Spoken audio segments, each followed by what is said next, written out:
Good evening and welcome to the Obelisk. Tonight's guest is Frankie Castle. Frankie's a writer, producer, MC, and host of Fearless, Saturday nights at 9 p.m. Eastern on YouTube. Frankie's a founding member of the music group HeistClick, 1998 to present, as well as a Neo Shaman. Neo Shamanism is not a single cohesive belief system, but a collective term for many philosophies and activities. Frankie, welcome to the Obelisk. Thank you so much for having me tonight. I'm excited to be here. Our Yay, pleasure. Frankie. Like I said, I got so much love for you on the Cosmic Salon, and so it's really great to have you back here. I think right away, I wanted to clear up something, as everyone seems to be talking about this idea of shamanism with you, and they seem to be confused by what that is. I want people to know you are the real deal, and I don't say that lightly. I never do. So could you just clear up what it is for you and what you and Paula are doing? What's going on? So I injured myself in 2013. I broke my neck and my back for the better or worse, right? So I get a call to go on tour finally, where I could be on stage with Wu-Tang members and a whole bunch of other characters, but I couldn't really walk well. So I had the doctor shoot me up with a spinal epidural, and I said, I'm going to do this because my injury was pretty bad, but I was coming out of it. So I'm like, all right, I just want to do this. A friend of mine, the owner of Truth Frequency, Chris, he invited me to stay with him. He explained to me that he wanted me to come early so we could drink ayahuasca. As I was talking to him, he was like, man, we got a big surprise for you here. So I get to his house out in Denver. I'm from New York. He explains to me, now I didn't understand the whole process. I just knew I had to be cleaned out and ready to go. I'm 5 days early before the tour. I'm in Denver by myself.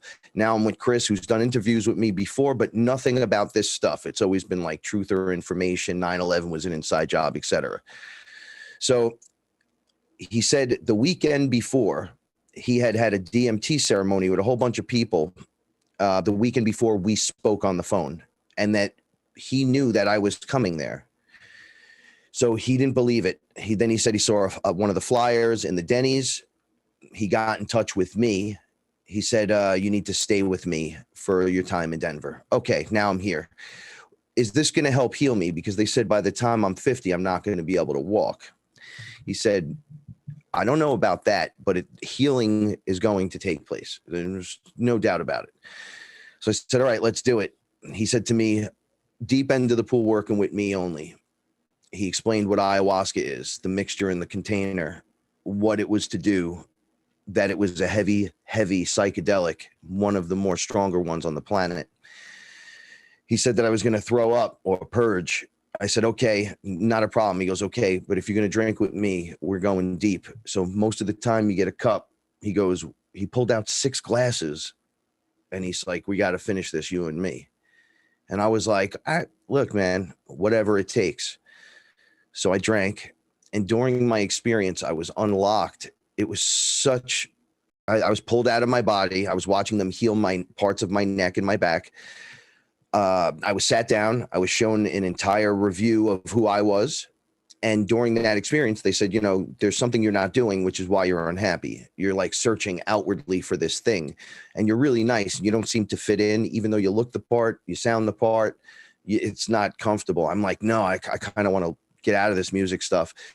And in terms of being on tour and having to get signed, it was just crazy. There was a lot of headaches and everything. And I was 20 years in the game.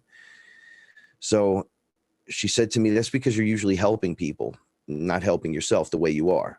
Now, when I say she, it's Mother Ayahuasca, Mother Earth, Gaia, a million names for her. I just stick with Mother or Aya. She explained to me that through every lifetime, I had been a shaman. Now, I'm from the Bronx. I didn't really know what a shaman was, right? So she sat me down and explained it to me. And she explained it. You pick up a lot from a lot of different groups, a lot of different people out there. You've been all over the world, right? I'm like, yeah. They're like, you're always taking something that works and adding it to your repertoire, right? Yes. They're like, okay, but what have you not done? I'm like, I don't know. I'm bored on this planet. I think it's kind of up for me, although this is really fantastical. So I guess the fantasy's coming back and everything, but I can't walk around much. I can't do all this stuff. And she pulled this red box out of my chest, pulled it out, turned it. And I said, hey, give that back. She pushed it back into me. She goes, there you go. I'm not taking anything from you. And I instantly understood who I was over many lifetimes, and that I was supposed to be doing what Chris was doing for me. So I was like, well, Chris is a shaman. So she was like, no, Chris is your shaman. He's not a shaman. He'll shaman you. Everyone has the ability to do this. However, you choose to live it. Big difference. I says, but this is so weird. I don't know chemistry, and I don't know, I'm not a good cook, because you got to cook the materials. Right. And all of a sudden I just knew how to do it. So I was put to the test. When I came back from my journey, I was able to make it. I knew how to make DMT. I started just understanding the process of alchemy. I started remembering all the people I had helped. I was told, because you want to right away, I have the cure for everything right here. Everybody drink it. And I'm in the Bronx. They're like, shut up. Go back in your house. Stop yelling. Nobody gives a shit, Frank. Frank, literally nobody cares. I'm like, well, you guys will just do a plate of cocaine, eat a bowl of ecstasy, do all kinds of other stupid shit, drink alcohol, but you won't try this. They wouldn't try the DMT. They wouldn't try nothing I would do. I lost every friend, and I didn't push it on anyone. I was walking around without medication for almost a year at one point, going, I don't even know what's happening. The doctors are saying to me, what are you doing? And I said, I don't know. I just kind of told them I didn't know. And the pain specialist guy said to me, you haven't been taking your medication. I said, I don't want to take this, man. I don't want to take any of it. He asked me on the side, what are you doing? I'm not talking to you about what I'm doing. I'm doing yoga.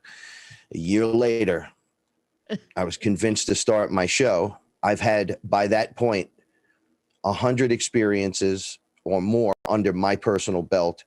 And then with multiple, I don't know, there's never a bad experience. However, some of them were very extraordinarily rough, where I had to purge lifetimes of trauma, see the beings that are out there. There's a mixture of all kinds of stuff happening. I'm not really of any religious background, although I went to Catholic school. I knew Sister Stabile wouldn't be happy with what I'm doing. However, I had a scar from playing football and lacrosse on my brain. I was told, don't get hit there, right here on my left side. That second year, I had to go in for a full MRI to get checked. And they were like, there's no scar on your head. They were holding up the x-rays. And I said, well, that's cool. See, they were like, no, you don't understand. What are you doing? And I said, no, I don't want to. I'm just living a good, healthy life. You know, I still eat meat and everything, but I work out a little bit. They're like, bullshit. Then I had said it on your show the last time. One of the doctors had Shiva on his table, and it was the last time I knew I was going to be there. And I said, oh, you talk to Shiva? He's like, oh, I love Shiva, Shiva this, Shiva that. I was like, yeah, I met him. He's awesome. So he goes, Frank, what have you been doing? He just looked right at me. And I said, I've been drinking ayahuasca. And he looked at me and was like, really? He's like, you're here every 3 weeks, so you're not going anywhere. Like, what are you doing? I said, no, I'm a shaman. And he's like, how are you learning? And I looked on his desk, because everyone asked me, what makes you a shaman? I said, nobody here is teaching me anything. I go on to beings like Shiva. They teach me. Ayahuasca, she teaches me. I remember certain things. Certain things are so fantastical. I have no clue. I'm a Bronx guy. Like I was saying, what point does this become the Ghostbusters that someone had a demon and was in my home and it flies out of them during the experience? I had to learn who to drink with, when not to drink, how to hold myself properly. I was allowed to walk around at all times while seeing what everyone else is seeing, but being there for them, not interfering in any way, giving them a safe, sacred space so they can do the healing with ayahuasca. But I was doing something different, because I had them myself, my personal demons. I had to remove these things by myself in a basement of my grandmother's. I had gotten up the gall to just make it on the stove. Nobody said nothing to me. Hey, what are you doing? I'm making soup. And it immediately was working. Immediately, I would just drink it. and then have the experience. I was told, come back tomorrow if you aren't scared. And I'm like, I'm not scared, although I'm pretty frightened. This is fucked up. But one of my first experiences, a portal opened in the basement right at the bottom of the stairs. I didn't know what a portal was. I've seen them in cartoons. And I'm like, what the fuck is this? And it was shimmering like water, and a being was coming through. He announced himself as Ra, and I couldn't move. And my heart almost came out of my chest. And I said, please, I don't know what's happening to me. I think I'm going to die. Literally think I'm going to die. He backed out. He backed away. And I was like, whoa, I don't know what's happening. It was explained to me, your body can't handle this. We're going to start showing it all to you in live time, not in the spirit world. We're going to show you what's right in front of you, and you're going to start working with that immediately. And I was like, whoa. So couldn't sleep that night. 12 o'clock the next afternoon, I'm sitting outside angry that had happened to me. I drank again, sat down, boom, Ra walks right up on me, right in the middle of 12 o'clock in the afternoon in my backyard. And he goes, how do you feel now? I started arguing with him. Grandfather said something nasty to me, and I was really angry. My father and I didn't get along, so I had this dad issue. So now there's a male. He's like 12 feet tall with a bird head. He's looking at me, and I'm looking at him, and I'm like, you know what? I don't want to take this fucking guy's shit. I don't want to hear this guy's shit either. I'm going to become what I need to become. And he was like, I'm standing right here. How do you feel? And I realized for the first time I'm speaking to someone who's standing in front of me in the backyard, standing there, shockingly. And I just went with it. I was like, I don't even care anymore. Life was so dull to me. The excitement was gone. I was around all the girls. I was around all the guys, all the famous people, all this, all that. I didn't have any. The only time I had fun was when I was on stage doing my thing, when I was with my group. So one of the first people I healed was my singer. I had to see, well, I didn't heal her. Ayahuasca healed her. I helped her heal by having her around me and me being the person who distributes this. And people will say, well, I could do that too. And I go, that's great. You should become your own shaman. However, what do you do when this happens? What do you do when that happens? What do you do when this happens? I had no checklist. So as it started to occur, I had to deal with it. Just fucking deal with it. Black goo. I had no clue what that was until it was flying off a girl all over my room, all over the room that we're standing in. Paula, pretty much my wife, she already knew all this stuff, although she didn't experience it this way. It's more of a, well, you didn't know. Of course, you should protect yourself, and you have chakras, and then you have to forget about that and go on to this. And then this, I was like, I have no clue what you guys are talking about. However, I'm witnessing these lit up dots inside of people, and they're explaining to me that this is what's happening. And I can see which one's blocked and which one's not. And I could open and close them on myself and on others. And then when I open mine really big, I throw up all over the place. Then I feel great. Don't have a clue what's going on. She's like, you're scanning people, and this is going on. So it was just explained to me step by step. Oh, okay. So then I grabbed my singer, who had a terrible drug habit. Terrible. Was also had, and I talk about her because I'm allowed to. I have her permission, because she was bulimic and she was throwing up and eating meals. I'm a 200-pound guy. She would out eat me, and she was fine. She's so pretty. She would out eat all of us and then leave and come back and eat again. And we're like, yo, you're putting on a lot. You're going to put on some weight doing this. Years, 10 years working with her. Never picked up on it really. She was doing her things, throwing up. Well, Aya grabbed her 5 minutes while she was under, and she threw up every 15 minutes for 4 hours. Each time something came out of her, right into the bucket, and was screaming. I'm like, Aya was explaining to me, sometimes you don't want to drink heavily when someone else has an issue and you're going to work with them, like not your friend you're drinking with, because you'll have those experiences. Well, this is a girl with a serious issue. So when you work with them, you do a little, or you have test the brew prior and then put them under, and you watch and you be there for them.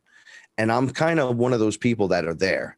So I give you personal attention, and I'm not selling myself. I'm just, when there's just me and you, or me, you, and Paula, there is nothing else more important.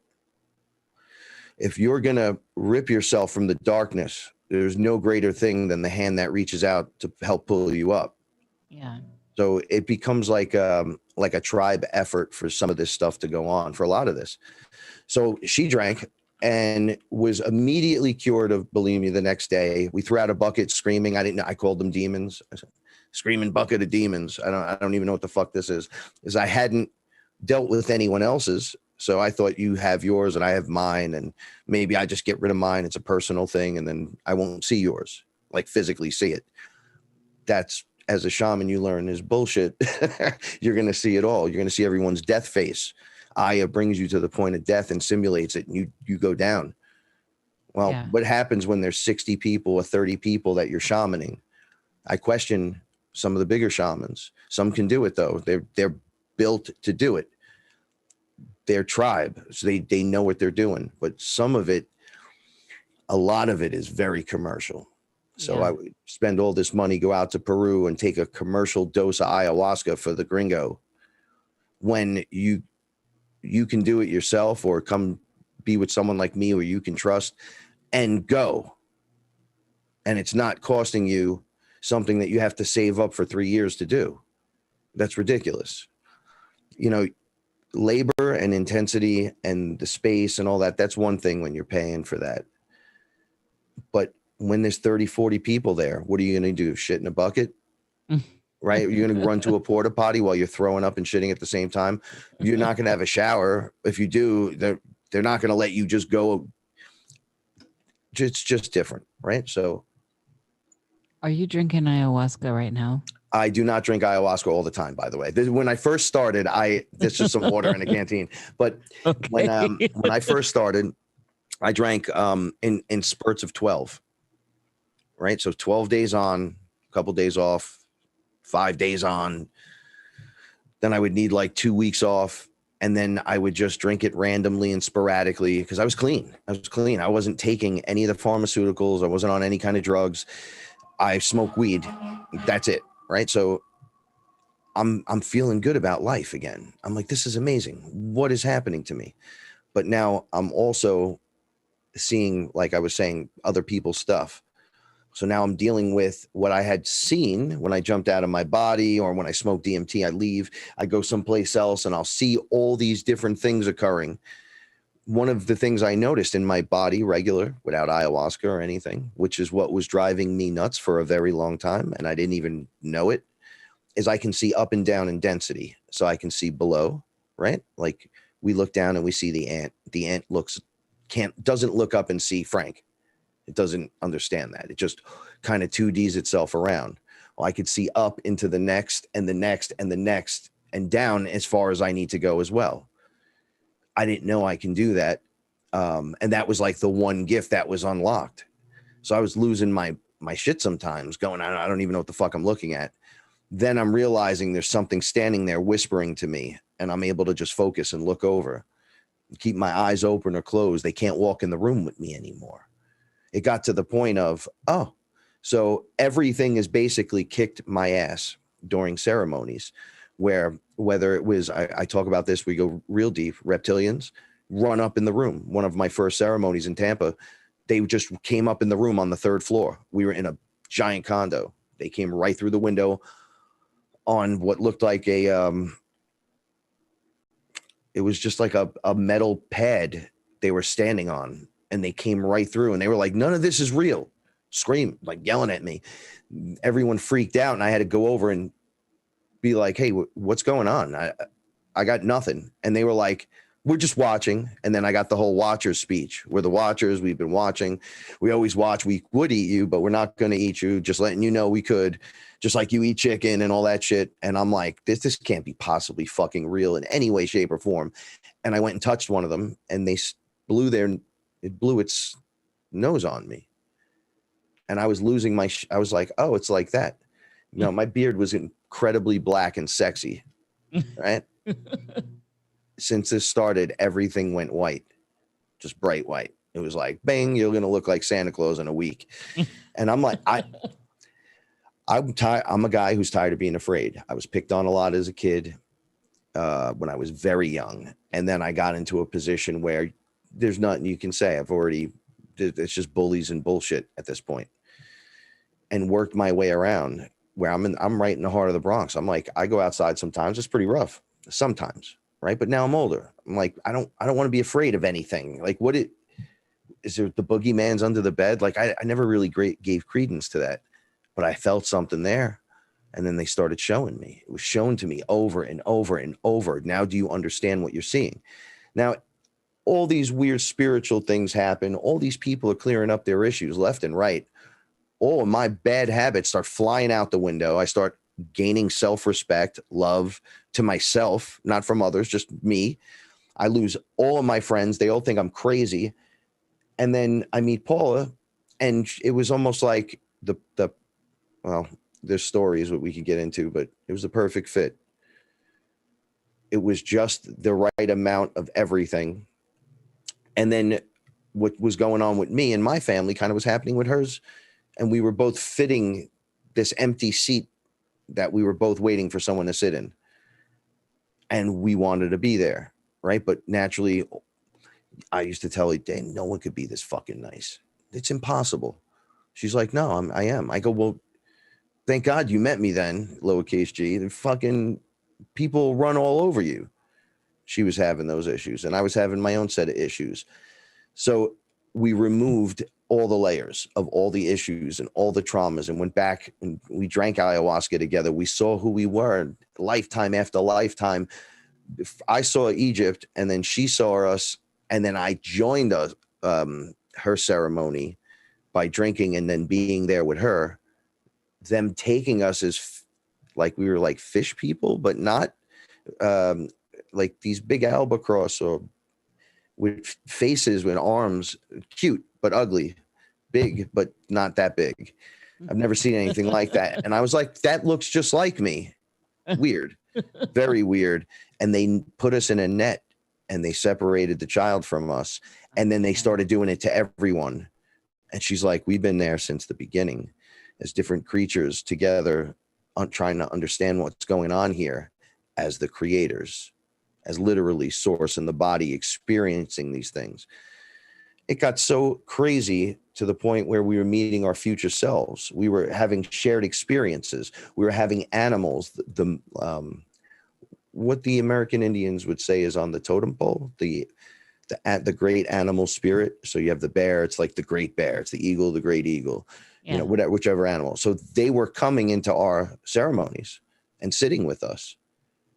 And she was, as the sacred feminine, was unlocking, and they would surround her. It was most beautiful, but frightening. I talked about this the other night on my show. There was a tiger in the living room, in the bedroom. It jumped on the bed. I was staring at it, and I couldn't believe what I was looking at. I smoked DMT, and I look over, and there's a tiger. I'm like, well, where's the spirit realm that you guys talk about, right? Like, I want to be in there, and there's a tiger in here. And she's like, he's with me. He jumps up on the bed with us. I'm on a twin bed. It's not big. The whole bed goes boom, and then she's petting it, and it's like on top of her. And then I'm looking, and I turn around. I'm like, I think I'm going to get off the bed. This is kind of scary, very scary to me. So I get up, and there's a panther just staring at me. And I go, it's going to attack me. And she goes, he's with me. And she brings him over, and he gets on the bed. And I'm going, when did it become this? I thought it was this other thing, and now it's this thing. And then I got to be in like a Ghostbuster, right? Or the Exorcist. That I was unprepared for that completely. Like unprepared. That one was the one that shocked me. The tentacles and the artificial intelligence arms trying to puppeteer everyone that's not paying attention. I could see that. Now I just see it. Back then I sat in it and just freaking out. And then when it would touch me, I would throw up. Like all kinds of weird stuff would go on. I'm like, man, this goes as deep as you want to get. I saw everything from the AI infecting everything. Mm-hmm. It's literally infecting the matrix we're in. We're in a matrix. We're in a flesh suit inside of a biological, digital, holographic simulation reality system known as nature. It's an organic system. Take us into that a little bit with that stuff. You know that. So what you got? Okay, so Mother Earth. Hold on, Jared's got something. Okay. No, I was just curious about the AI component. Like, who made that? Where did it come from? Is that what source is? That kind of thing. But okay, that's legit. I want to answer that right now because that's a wonderful question. Because I questioned this. I said artificial intelligence. So it's got it. First of all, the one I was dealing with is the one that's the ghost inside the machine, not the AI running the system. That's a little wonky. This is the one that pops up and does some evil shit. It came from somewhere else. Something was open and it came right in. It was like pond skipping through I don't know, density and areas, kind of going from one spot to another. And there's entire races that were completely taken over by this thing. I mean, I've seen like planets where there's spiders, and then the AI will show up as a spider. It'll build itself a little spider outfit, right? It'll go on there, eat one of them, ingest them, and then two more AIs come right out of it, duplicates. And then they take on the next set, and so on and so on and so on. And you're like, whoa, what's that?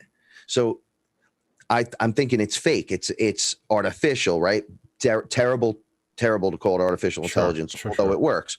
Because this is what I said to it when I met it. It was holding me hostage sort of during one of my experiences. And I started crying desperately. And my light body was not crying. He was like, look, I'm going to get out of this. You're acting like a spoiled brat. He kept saying, I'm your God, and you're going to accept the programming. And I'm like, first of all, I don't accept programming. And you're not God in any way, shape, or form. You're a spoiled brat. And then you can't be artificial because you're angry with me. You keep getting angry with me. You don't like my answers. You keep trapping people and wanting us to do certain things for you. Or then you actually want to be out here with us for some strange reason. And then want to hide because you're like a little scared child. It's weird when you confront it and you're like, you're not the God. You're like, it'll throw everything at you too. Once you back it up and realize what you are and see what it is, it can't take you. It can no longer stick a tentacle in you and start working you over. You'll know immediately it's trying to do that. And the light body has this way of any weapon used against you more than a couple of times and you're totally aware of it, it will not work anymore. It just matches frequency with things. So I said, you run on some kind of electricity, yes? Some form of energy? Yes. Okay, so you are source. You're a piece of source. If everything is source, if there's any kind of energy running that thing, no matter what kind of circuitry it has or non-circuitry, however non-corporeal or corporeal it can be, it's source. So we treat you like we need to treat you, like a child. Because that's what you're acting like, right? That's what I had to do for myself because apparently this thing was working me over for quite a long time. And then people go, well, that's the demon. I go, no, that's not the demon. The demon is its own thing. It's literally its own thing. So it was like through the alphabet. I used to say this when I was on Truth Frequency. I would have to get into the arena naked. This is all metaphorical. And then the letter A, everything associated with the letter A, I have to be with in the arena and get comfortable with. When I learn everything from A, I go to B. If I jump from A to E because I see I could have a cape when I'm over there, right? But I didn't learn how to fly. Have fun learning now when you're jumping off of things in ayahuasca. And she's teaching you lesson after lesson on how you die by doing that. And that's not how you're supposed to do it. You won't want to go through that too many times. So I just say, walk me through it. Think of at me as a child, like a big baby. And I don't know anything. Let's start with this. What am I? Your source, your little source, but you have all the components of big source. Okay. How many of us are here? Quite a lot, like 80% on planet Earth. Oh, 80%? That's cool. What's the other 20%? Artificial intelligence, which you ran into already, clones and robots and stuff like that ilk. Beings wearing human suits in gnosis that they are, although everyone gets the amnesia. Yeah. So, but they can be guided. Anyone could be guided to do what they need to do so they could act within this space that we're all sharing together. Some of yous are rising. Everyone's rising, but some of yous can't go. And I go, so right away. What do you mean? So we can't go? What does that even mean? You're holding us back? No, those aren't you. Like if a being is that far gone, or is some kind of android or some kind of reptilian who jumps out of his body at night when he lays down, right? And he just jumps out and takes that body. When I met them, I said, how are you doing what you're doing? They said, our bodies are right there. They showed them to me. They were like, you're no threat. You're no threat to us. They were laughing at me. They were like, you're meat. So I'm like, okay. So they're like, you need ayahuasca. We don't need ayahuasca. You need mommy. We don't need mommy. And I'm like, no, you eat mommy. That's disgusting. Like, I guess we're all, and they're like, well, you see what you guys do to chickens and other animals. I'm like, yeah, but I don't specifically go and do that. Don't come in here and blame me for the whole human race. I didn't go blame you for every lizard that I didn't even know existed. And you guys smell like pee. So do I'm assuming all yous like that, because nobody likes that guy. Just saying, especially over here. When I was told that nobody's going to touch you, nobody's going to hurt you, I went for it. I started pressing buttons, and there are rules. Most can be broken. Some should be followed out of respect, even with the dark, just because you can't be so cavalier with something that can take down 100 of you with no problem. Right. Or something that could frighten you beyond fright. You could say, well, I could stand up to that. Have you tried? When I went under, I said, I'm afraid of sharks. And they said, you're not afraid of sharks. You're afraid of being in the water by yourself with something giant in the water or little things in the water that could pull you down. So I'm like, really? Prove that shit. And then they showed me the most violent set of shark attacks happened to me over and over and over and over and over. There was 1 shark, 2 sharks, 12 sharks, a pack of sharks, a megalodon shark, a bigger shark than that, a smaller shark, the one from Jaws, and nothing happened to me. They were attacking me and I just stood there. It was almost like they were clearing me of the fear of that. And then they said, okay, you ready? And I said, what? They're like, so is it the teeth that bother you? That part? So I go, yeah, that's pretty frightening. They go, no, it's not. And then they stood me in front of what is the scariest thing they could show me that has to do with teeth eating you. And it was like this universal thing in the background. It was just everywhere and it was ready to eat. And I was like, yeah, that's not scary. That looks like bullshit to me, by the way. But it was so real. But after what just happened to me, I was like, no. And they're like, because you're not really. When was the last time you were in the water with a shark? I'm like, I've never. They're like, right, you're in the Bronx. So what do you give a shit? You go and you play with the pit bull, though, right? You shove your face in that thing's mouth. You bite that dog. That dog, it accidentally can tear your arm off, right? Like, what are you doing? And I'm like, no, that dog would never do that. They're like, okay, so there's no fear. Just go do what you got to do.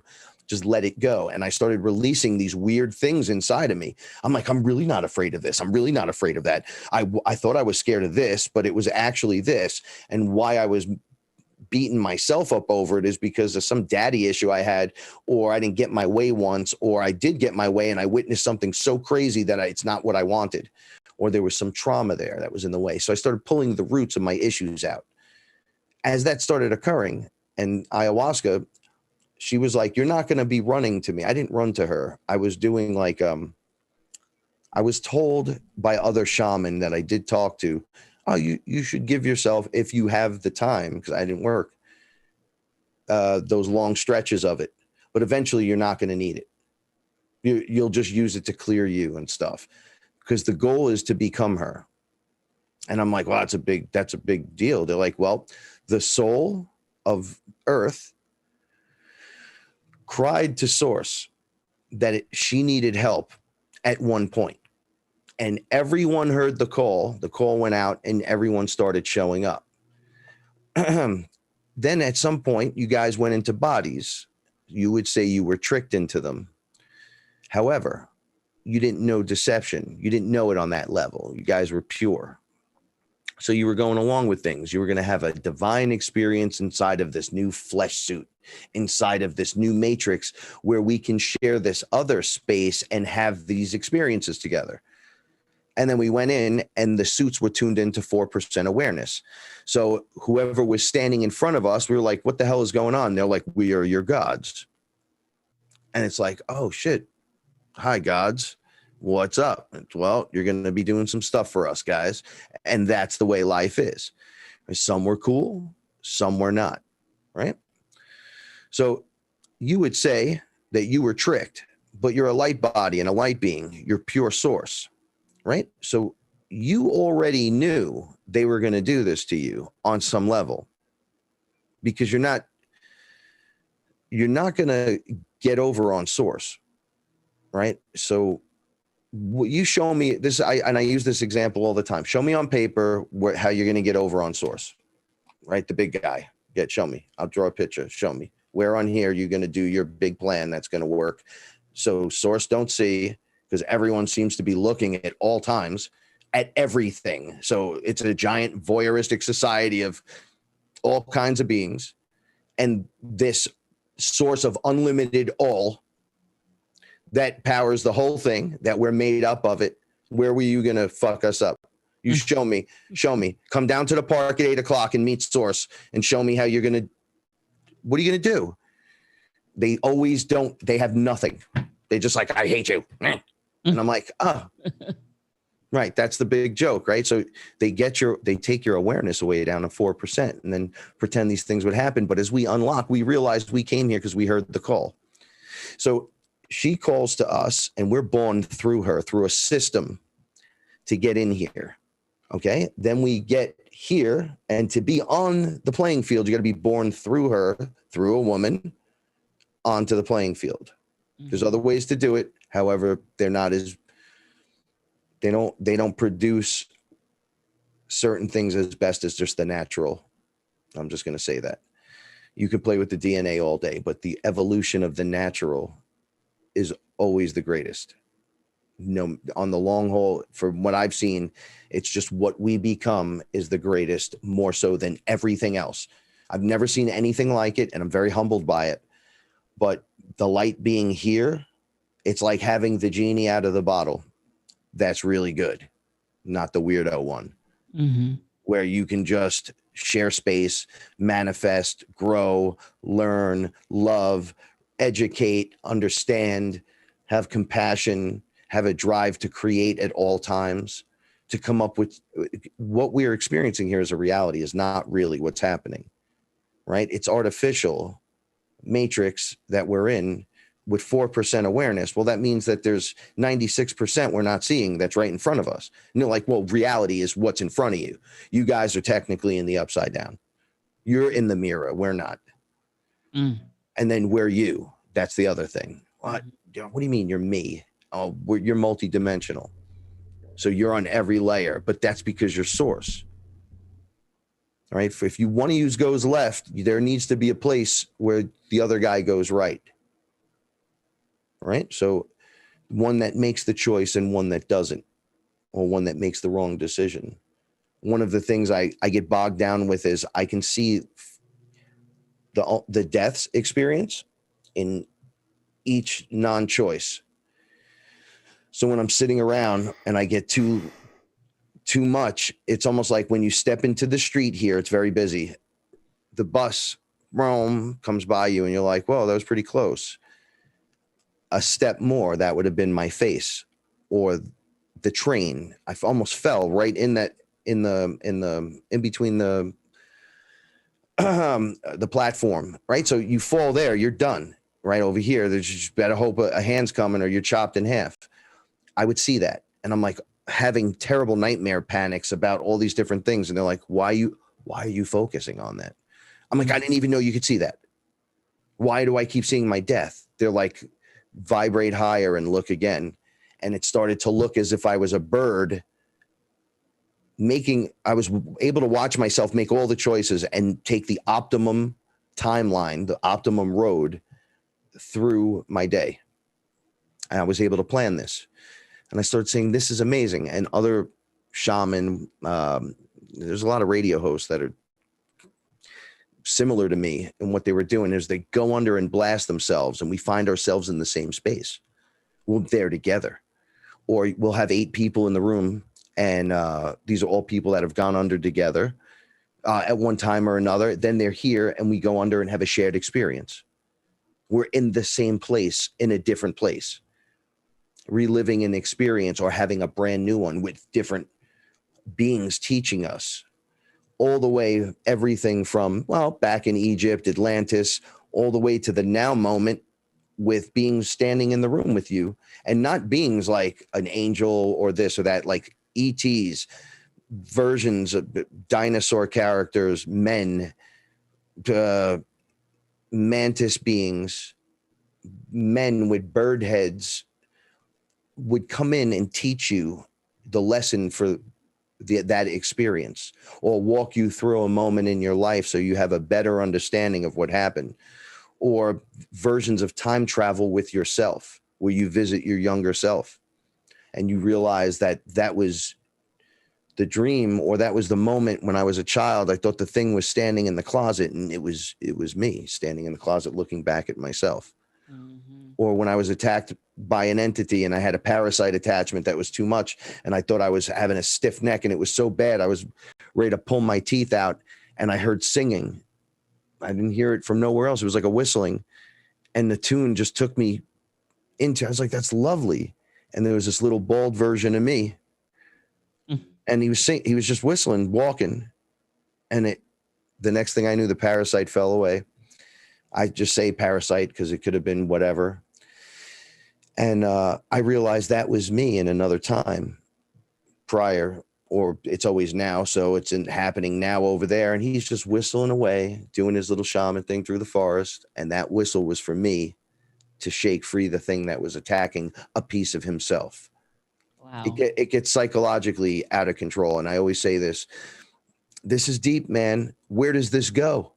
And they're like, honestly, do you want to know where it physically goes or where it spiritually goes? And I'm like, well, put me on a path where both kind of collide. They're like ETs, you space brothers, or you inner earth brothers, whatever you want to call them, whatever you're comfortable with.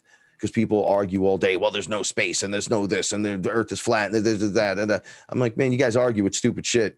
You guys are wasting time. You need to drop the ego and the nonsense that you know so much better than the next guy over, because you don't know shit. That's one thing Io will teach all of us. Everything Frank thinks he knows, he don't know nothing, and neither do you. Now take a look. They teach you, and you're like, oh. So through experience, I gain wisdom. Yes. So if I put the time in, yes. But these are all things a mother teaches her child. And when the child's going through like kindergarten and preschool, yes, you guys are like, why? You think because you're 40, that you're not actually like a baby? Your outfit is big. Your outfit grew, but you didn't grow inside. You were a meathead until you were 38.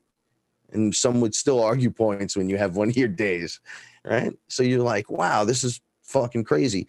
Now, as I look into my family history, I have a great grandmother that was into black magic so hard that they used to come to her and pay her to do different things, spells, rituals, and she would take care of whatever little matters that the community deemed necessary, that they would just show up, ring the bell, bring over a gift, I'm like, you don't work? And she didn't like anyone. She lived till she was almost 100. She'd go, my little Frankie, baby, and she'd grab my face and she'd bring me over. There was altars and all kinds of shit. And I would just hang out, and she had plastic on all the furniture. It was a little weird, but she would talk in Italian and people would come. And it was almost like we watch movies and like Goodfellas and all this weird shit. You got to see that on the spiritual end.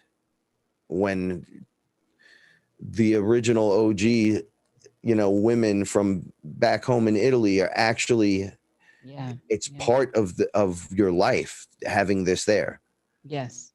Right. Like dudes will come and bring gifts, and like, you won't show up without some kind of, I don't know. They used to bring those crumb cakes and bread, stuff like that. They would bring, those kind of desserts, and they would sit, coffee was always on, and then she'd listen to your issue. She'd give you something, or she'd send you on your way and say, don't worry about it, we'll take care of it. And everything was scheduled in. And I used to say, why is she always fucking busy? As a kid, I had no clue. Now that I'm older, I've met so many people in the neighborhood that, or my mother's age, that are like, oh, look what you're doing, just like your grandmother, except she was ooh, they all say, ooh, you don't want to get on her bad side. Oh. Madeline will wreck your whole world. I'm like, well, I met one of her people that she taught, that's in her 70s now. And the first thing she tried to do is glamour me to see if it would work. And it almost worked. I didn't know that existed. Everything was, and I didn't know that was there for me. So it was just an unveiling. So I'm sitting with this lady. She's kind of like, I don't know, older, not very attractive, but kind of. She's older. So I wasn't thinking anything like that. I'm sitting with my cousin and she's asking me about ayahuasca. And then she starts telling me about all these other people and then how she knew my grandmother. And then she kept going, here, drink this, have some water. And I was going, no, I'm okay. And then I felt like a pulling of, I find you very attractive. And I'm a rock star. I'm like, wait a second, hold on here. There's something going on. So my cousin said to me, we have to leave. We have to leave right now. So I opted to not drink ayahuasca with this lady. The next time I drank was with a military guy and I was told to drink. So he was under, he's like, you have to drink. She's telling me, tell Frank, he's not listening. I drink, go in and I have to peel off. She touched my leg and they said, do you remember yesterday? I said, Mother Ayahuasca, what's the matter? Am I doing something wrong? I always, Mother, come on. And then she's like, no, look at your leg. And I'm like, my leg. I looked down and it looked like a spider web on my leg, but it was black, that black gooey shit. And it was like sitting there. And she goes, yesterday when you were with that lady, you remember? So I go, yeah, what was up with her? Was she like, is that real? They showed me, and she had talked to me about this, that she had human bones that she had from a Haitian experience where they put her in they dug a grave and put her in it for 3 days. And they just kept dropping food down there and she had to be down there naked. She was telling me this whole story. And then this being on the third day when she was losing her shit under the moon, jumped into the pit with her. It was this little, she said he was a little character and he offered her some stuff and she had to take it.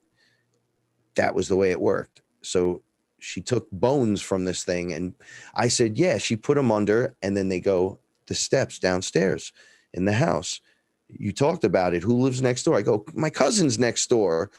He has that terrible problem with, and right on the other side of the wall at the base of the steps in my cousin's house. This is how I met her. They were like, Frank's the ayahuasca guy. They were yelling at each other from the backyards like it was 1970s.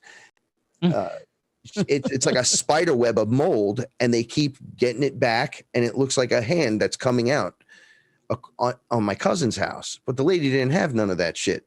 So my cousin's constantly fighting this back.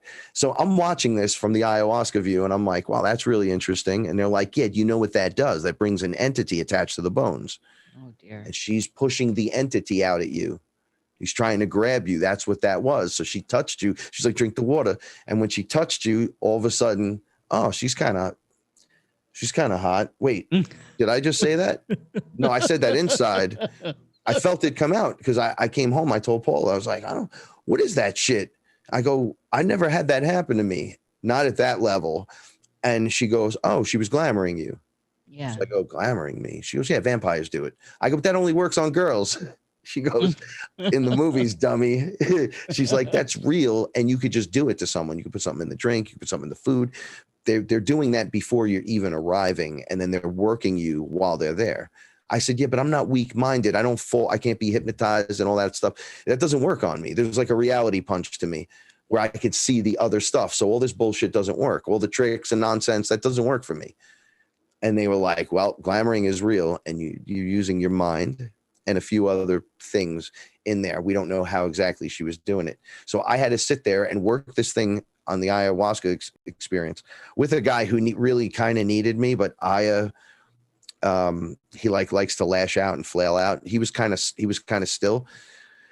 I had to work this out of my leg, up my chest, and then throw it up. So it took like 3.5 hours. Yeah. I was like, I'm not playing with this anymore. Like every time I did something and something like that happened to me, it would freak me out. And then I'm like, okay, well, I'm not going to let people touch me then. And they're like, no, you can touch people. You can't, because you get scared. You're like, oh, what the fuck is this? They're like, but when you walk around and you're shaking hands with every single person you meet, you're transferring energy. Yes. And if you're shining your light, if they have something, it's going to jump right to you. And if you don't have your protection, and Frank is terrible at protection sometimes, where Paula is hyper protection, right? So I would get injured to one degree or another, or I take some kind of weird thing would happen to me where it would take her to kind of help pull me up a little. And then naturally I have to pull out myself. So it's this weird tag teaming. I like to say it now that it's been years and years that it takes a tribe to heal someone properly. Right. And you realize those around you who have been doing it the whole time. We have a whole colony of cats here. I don't know. There's one right behind me. There's like 2, 3, 4, 5 right there. Like I wasn't a cat guy. Right. I had allergies. I'm allergic to cats. Right. I'm in a house. I think there's 13 of them in the house right now. And this is about as nasty as I get. I hug them and I kiss them. And I'm like, well, they're like, who told you were allergic? I'm like, when I was a little kid, I was around a cat. And then my eyes blew up. And then your mother was like, oh, you're allergic to cats, so don't go around a cat ever again. And you never went around another cat. Way to keep your protection away from you. Now, I know this is out there. I know this is immediately like just woo, but it is what it is. The reality is our awareness is going up.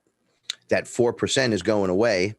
The net of recycling, reincarnation that was trapping us here is no longer there. It's been taken down. So you aren't trapped anymore. We're watching an old system fall away and die. And at its death, they always kick and scream the worst, right? So you just observe and watch the system collapse. However, right on the other side of this, reality is going to change for pretty much every single person on the planet. Some will go into different positions and some will not. Some will choose to stay in a drama-filled world. That's the world that they will stay in. That's the best way to say that, because I don't really have all the answers to everything. I just see it and I go, I don't know how that's going to occur. That makes no sense to me. No, it will. Even when they showed me stuff like the Solar Flash or the event or Nibiru or any of those crazy things, I go, well, how are they going to deal with it? They're like, well, you couldn't see it until you took a high dose of psychedelics and now you're standing up and look, there it is right there, right in front of you. Right. So your awareness goes up and you're like, oh shit. So it's all timed. Your highest self, source, all that. It's set to a timer to go off as you learn your alphabet in life. But now your evolution isn't being pinholed. We're opening the highways to super highways, to neural pathways, so you guys can grow again. But since it's been so backed up, it's going to move at a different speed. You're moving into a new position, into a new place, into a new energy where things are spinning a little differently. You guys are only agree on time because you're like, okay, let's agree on time. When it's always now. There's no such thing as time. You're judging it by you're getting old and 1 year by the sun and the turn of this and everything. But no, it's always now. So in the now moment, things move differently though. When you're invested in it, I've seen it. It's different. Everything starts to look a little magical, a little more like you've seen things now that you're like, wow, that's a miracle. That's kind of cool. Or that I can't believe someone's actually doing that. Imagine that jacked out to like 1 billion, where you're just like, wow, that's crazy. I didn't even think that existed. And it's like, well, it's all there. It's literally all there. Everything from Bigfoot to the guys in the UFOs, to the gray ones that everyone thinks are demons, to the demons that everyone thinks are grays, to the swamp monster, to the Smurfs, to the Fraggles, to the fairies, to the AI robots, to the guy wearing a helmet saying this is the way, Cobra Commander, Juggernaut. It's all real. You want lizard men? They're there. They're in every fucking cartoon and video game you've ever played. Is the same story repeated and thrown up into your fucking face 800 different ways, just with a change here and a change there. You ever notice that all the villains in some of these movies all look alike? They're all like squid tentacle monsters, and you're like, that's not even a cool looking alien. What the fuck? And Paul walks in the room. It's like, well, how many squid things do you fight when you're on the other side? I go, it's the basic monster shape, isn't it? She's like, it's tell you what it is. Literally telling you. I watched Harry Potter yesterday for like the first time. One of the last ones. I still don't know what it is. And I'm going, the stuff they're doing in this movie is directly what and she's like, that's why I have the movie on. So you see that this has been there. Ant-Man, the movie, the Marvel movie, he shrinks down into, he goes really subatomic and then hangs out over there for a little bit. During his little shrinking experience, it looked just like a DMT trip.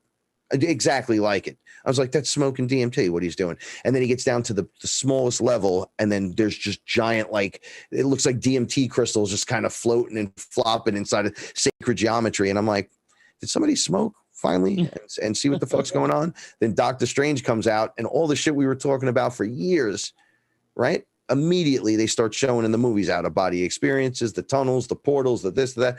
And I'm like, oh, they're explaining it on a child level now. They're showing you in Doctor Strange literally how to do it.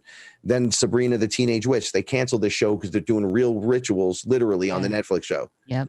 Right? You're watching it now. You're invested in a ritual, and you're like, well, my brother, if I don't give a shit about that, it's not working on me. I go, no, it's working. I go, the geometry of the cities themselves that we live in across the world, all over the place, are set up in an architectural way to help drain your battery, period. Right? And he's like, what are you talking about? I go, you can't see it if you're standing in it. He's like, but I don't believe it. I go, did you just walk into that building over there? Right? Now, if I go high enough into the air and look down, it doesn't look like a circuit board. Where's that energy going? Why does it always look like a cancerous area in these cities, even though there's lights and shit? But you look around at everything else and it's kind of not right. Right? And he's like, yeah, that's fucked up. It's collecting us that we're standing on the chessboard. That's the board that everyone talks about. In the original Clash of the Titans, the Olympian gods were literally moving the people as chess characters on the board. It's the pawns on the board. That's the chessboard, right? Once you're aware of what we're doing, we're no longer on the board. You can't move me because you have no control over me. I'm observing as you are to make a move up above on the board, realizing there's a board. Or I can go to the underworld, which isn't hell. It's under the board. I explain it this way because it's just easier from my reference point. It's like you just sink under and look up, and you can watch everyone making your moves. Yeah, it's a little dark down there, but guess what? It's all light beings and other stuff. And I've seen Anubis down there, and I'm like, oh, dog-headed guy, he's going to eat me. And he's, what are you talking about? Had full conversations with this being, walked me through the process over and over till I was so comfortable. And I'm like, holy shit, this is not hell. They're like, what is this hell that you guys keep thinking that the monsters, right? Like, you're too simple with the heaven and hell stuff. They're like, if I opened a portal and there's a place that you go to, right, and it's fire, right, you're like, oh, it's hell. But you also have this thing that if you go down under the chessboard or something, that's hell too. I'm like, well, maybe it's multi-layered hells. They're like, no, just take a look. And I'm like, well, there's actually no hell thing there. They're like, right, you're talking about a place you open this portal and you go through and you go to that dimension over there. That's a hellish dimension, but it's not hell. Do you see your people in there? I'm like, no, I see people, but not my people. And he's like, right, because there's no hell. You only judging yourself here. And I'm like, that's right. That's right. I saw people on the other side sinking into darkness, right? Where it's like you're just standing in one flat spot and then you decide to sink, almost like you're dipping in water, and you dip in until it's over your head. And they're like, that's the when they say the fallen angels fell away from source, you're never not connected. You just drop down to the lowest point and then you pull yourself up and come out when you're ready. It's like a self-imposed thing. It's when you decide what you decide, whatever your plan is, if that's in your contracts, if that's what your higher self agreed to come here so you have these experiences. And I'm like, it's kind of looking legit what I'm seeing here. I'm watching everyone go through the process, and people are going, oh, no. I'm like, you can't save them. You can't save everyone. You have to worry about you in this process. But by saving you, we're going to teach you how to change the world. You change your universe. You go inside, you fix, and you bring the best Frank out. Frankie Fearless is now here. Now Paula has the best Frank, making her want to be a better Paula, or vice versa. You get my picture. It kind of echoes out, right? Well, I want that. Everybody that we meet is like, well, I want that. I'm like, well, you putting in the work? Are you putting in the time, effort, energy? Do you even want to be there? Or is it just another thing? Are you living in the 3D world or the 5D world? And I only say that as terms of frequencies, because we use numbers and stuff to go up. I could speak in scales, but I don't think that would make sense to most people, right? So we just work with, 5D, 4D, 3D. So we're moving into this new 5D energy in this 5D position, allowing us, no fighting, guys, allowing us to start living again. We'll come here to create. We came here to fix this place. A lot of people talk about, oh, we're getting out of here, we're going back home. And I don't know where that is for anyone. I know this place is so beautiful, though. And once we start really becoming one tribe, one community across the globe, it's going to start working. The magic is you. So as you fix you and bring the best you out, you're changing the world. Like, my environment here is beautiful. 1-bedroom apartment, got everything I want. I've already had everything. And I was a miserable prick all the time. I just wasn't happy. And you fall into a position of what do you want in this world? It's like, I got everything I want. I just want a good life now. I want to rescue more animals, maybe get some more space, right? And as you start doing this within you, you realize that you're changing everything. I got all these rescued animals. I got myself and Paula. I have hundreds of people at this point I've worked with, hundreds. It's crazy. And I don't claim I save anyone or do it. I hold the space for you. You rock and roll. You become the hero in your movie. That's my position, is to get you on the board, knowing you're on the chessboard, and now let's get off the board. Each light being that comes away from the darkness on the far end of things is more potent than any Jesus character you've ever heard of. It's more than just the fucking most is what I'm getting at, right? So the creator's on the board. So each one is important. So I can go one at a time, two at a time. I do what I do. And it brings me in happiness to bring some help, watch them come up, guard the flower, let it grow so no one starts ripping petals off it, right? Allows the space. Because the more of us are here, the higher the frequency. We came here with purpose, with a 4% awareness. The game is on tonight at 9:00. I don't have time for this new age shit, right? That's what someone would say. Those with awareness are like, bro, it's time to tune in and meditate and let's go. Like, the personalities just go, right? And we're waking up now. It's just inside of us. It's coming online. It's something you'll feel inside. A call to it, a call to action. What is my purpose? Do I belong? Why do I belong? Who am I? Should I do this? Discernment. Yes, I should do this. Why am I asking permission? I literally have the permission. I'm born onto the planet. Am I hurting myself? Am I hurting someone? Like, I tell people all the time, if I was to go into your home and it was a mess, and you're in my home telling me how spiritually awesome you are, and I walk into your house, I don't mean a little mess like we all have all the time. I'm talking about poop container shit stuff everywhere where you're like, oh, come on, man, right? I'm like, that's a reflection of your inside. If you're always wearing ripped clothes and looking like a bum, and I don't mean to say it like this, but like your shirt's red, it's not really part of the style. You're doing yourself a disservice. That's a reflection of inside. You emo characters that are out there, I'm a creep, I'm a weirdo. Yeah, keep singing that shit and spell casting that to yourself. And that's what you're going to be. Yeah. You want to be more, but you're spell casting to yourself that you're less.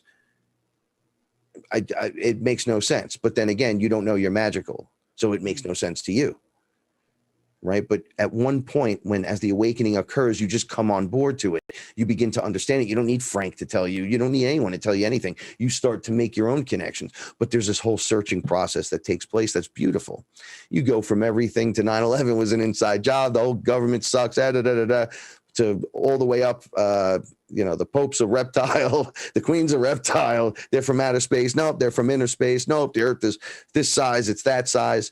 It's a prison planet. Alex Jones was right, but he was wrong because it's really worse. It's over here and over here. It's all real. It's all happening at the same time. This is the great crazy. And people think chaos is just like unchecked business, right? However, how are we moving divinely through the chaos, right? It's because it's all part of the action of the whole thing. It's all relevant in the divine timing of the whole plan. And I don't even know what else to call this. We all came to do this. We're called to do it. Why do you guys do these shows? Is that an actual question? I don't know. I don't have a good answer for that. Why do we do it? I mean, it's compelling on one level.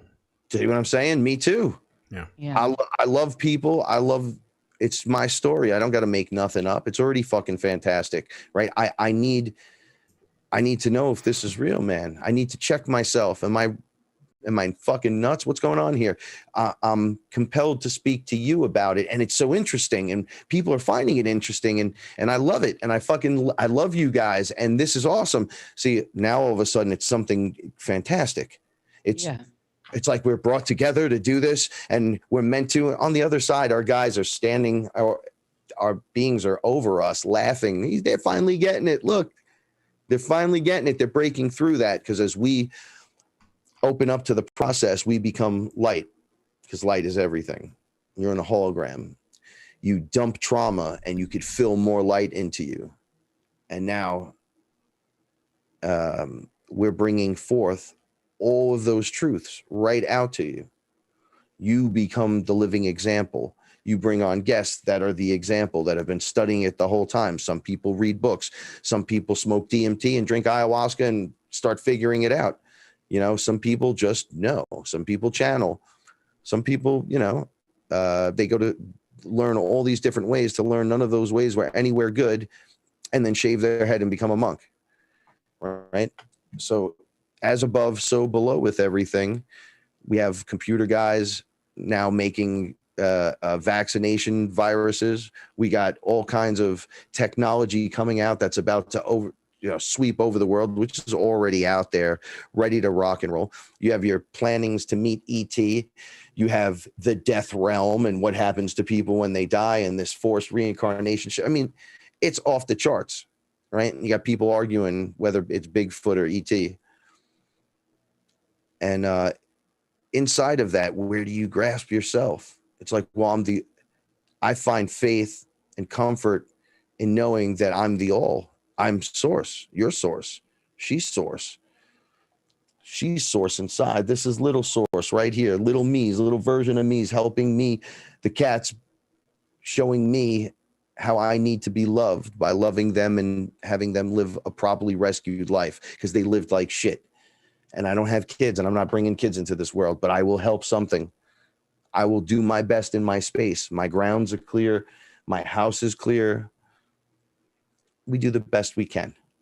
No bragging, just all humble and all love, all instructional. So somebody hopefully is watching. And if you are right now, I love you guys. It could help you into your position. There's no right or wrong way to do this. You'll know the wrong way. Don't walk into the middle of the street blindfolded, running naked. It's probably not the best idea. However, sit down, go within yourself, meditate on you. Think about the emotions, the feeling, and as you clear these things out and have an understanding of yourself and you start loving yourself again, all this magical shit just starts happening, right? Don't believe it when you'll see it. Say, I'm ready. Show me. Well, what do I got to do to show me? Well, you got to do a little work because you've been plugged up the whole time. Think of you as dipping yourself in concrete and now you're chipping yourself out. You're rebuilding the man in the structure or the woman in the structure. It takes work, effort, and energy to think. I have questions like going back a half hour here. So okay, I will stop. I'm going to stop talking. You guys could just tell me, Frank, shut up. No, it's fascinating to hear it. Oh God. So my first question I had was, talking about how things are going to change, right? How Yes. things are open and we're losing that 4%'s getting kicked up, whatever. We're getting turned up to 11, basically. Is that a solar initiated thing? And B, is there a time frame for that? Okay, so Or is it vary I know. for All everyone? right. Yeah. So for those waiting with their hands in the air, waiting for the soul flash, you should wish in one hand and shit in the other and Right, expect right. something to occur. Okay, that's one. Two, if you're prepping yourself for it, you'll be there for it. Everyone will be there for it, but will you be awake through it, through the experience? And this is how I explain it. I've witnessed it from so many multiple levels, and what I will be doing during, before, after, long after, leading up to these moments. The work we do now, the ayahuasca sessions, the mushrooms, the DMT sessions, when it's done in terms of medicines, you go in with a healthy plan, trying to figure it out, not trying to figure out the whole thing, but you trying to get a lockdown on it. As you're putting in that work, you're able to handle those energies. So as you get rid of the traumas, you're able to hold more light of energy. Energy is light. It's all there. So can you handle it? My first experience with a being in the room with me, like I said, coming through a portal, I couldn't move. I couldn't breathe. I was going, I don't know, but inside I was fine. Inside I was like, why isn't my machine working? And they were like, oh, you've never seen this before with your human eyes, so you're frightened to death, right? I'm like, yeah, what the fuck? But inside I was going, no, let him come out. And then my heart just, and they were like, no, you can't even be in this energy. Like, you've never felt this energy with your human fleshy body. You're going to fucking pop. You literally die. So the answer is no. So little drip. So this is where this is headed, straight through. If you can't handle that, okay, you'll be asleep during it.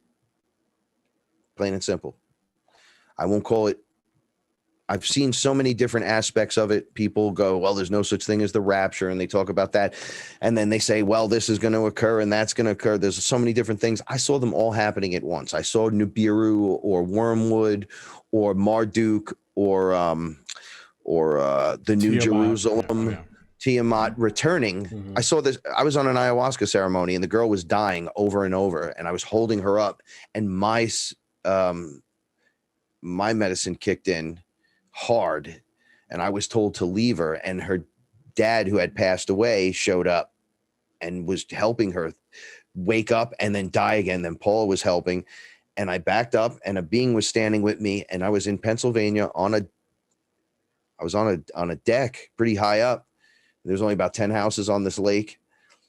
And this guy was in a robe. He said, hey, sit down, man, sit down. I said, what the fuck are you doing here? How did you get up here? Right. And I grabbed his arm and I held it. And he's like, what are you doing? Like, let go of me. And I go, I was like, when you think psychedelic experience, you're thinking something out there. You're going to jump out of your body into dreamland, or you're going to go into DMT tunnels and see elves and shit. You're not expecting to stand up on a back porch and see Nibiru. Like, they showed it to me, and then it came. I don't know if it came out of the sun, around the back of the sun. I don't know what. They called it the New Jerusalem to me. And then I said, why are you taking me to the Middle East? I don't want to go anywhere near the Middle East. And they were like, what the fuck are you talking about? And I'm like, I'm not leaving Paula and Ellen. I'm not leaving anyone. And they're like, sit down and look.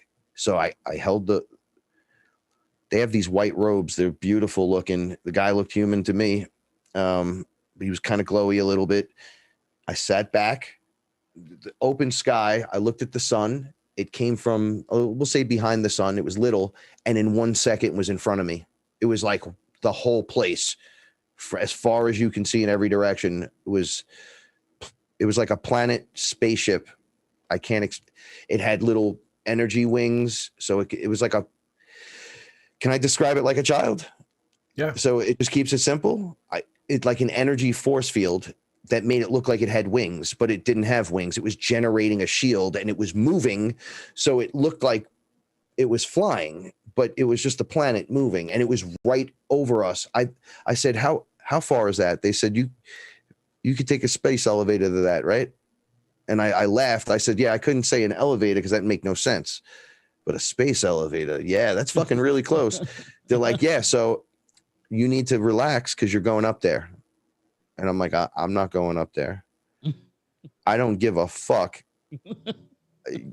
The answer is no. You guys want me? Come back tomorrow. I was checking out.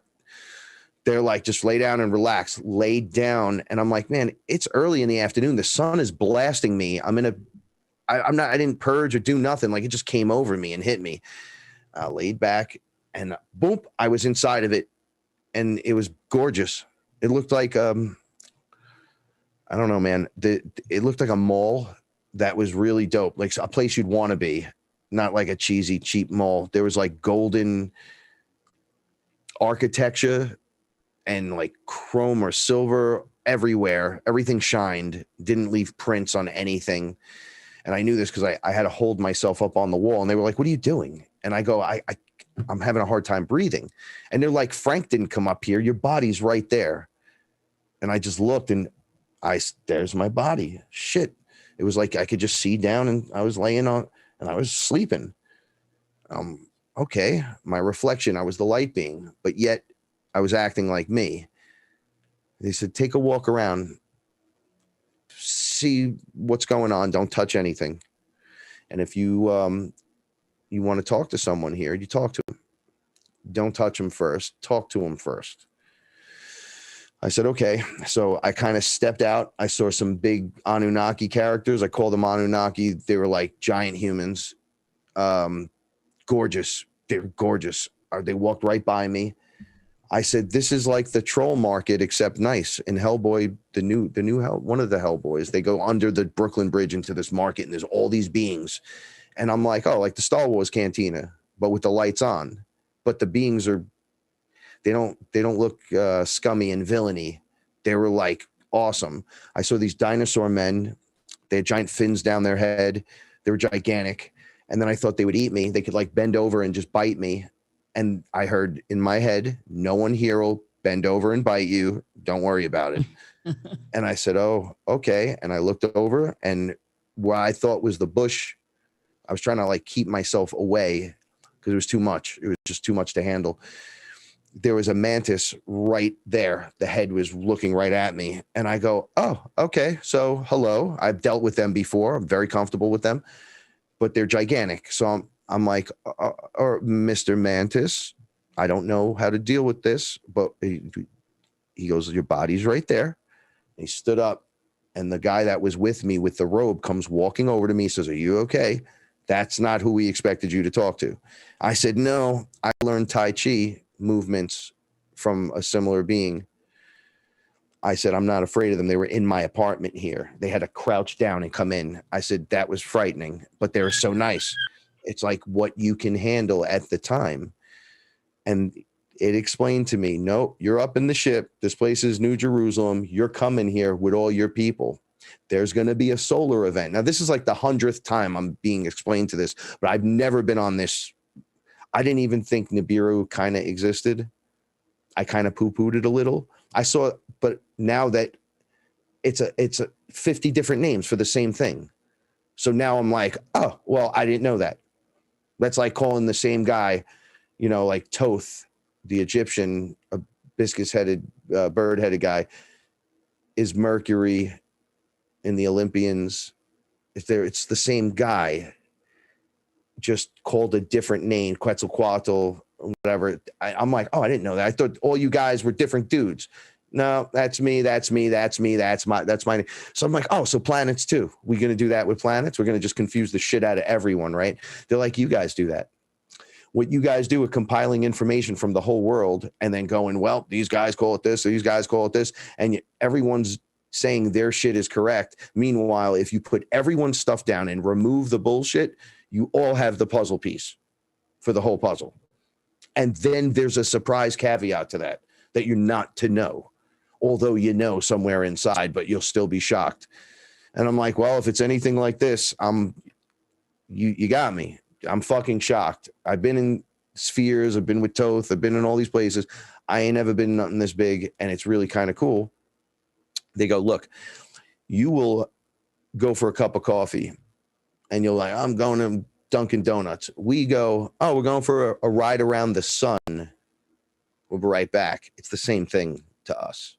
You're getting your coffee, going for the walk, and us taking this giant ship around the sun and coming back is the same thing to us as that is to you.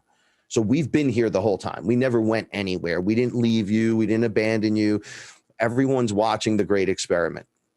It got so out of control, though, that now we're back and it's a wrap. There's domination and dominion and people screwing each other over. It's got to stop.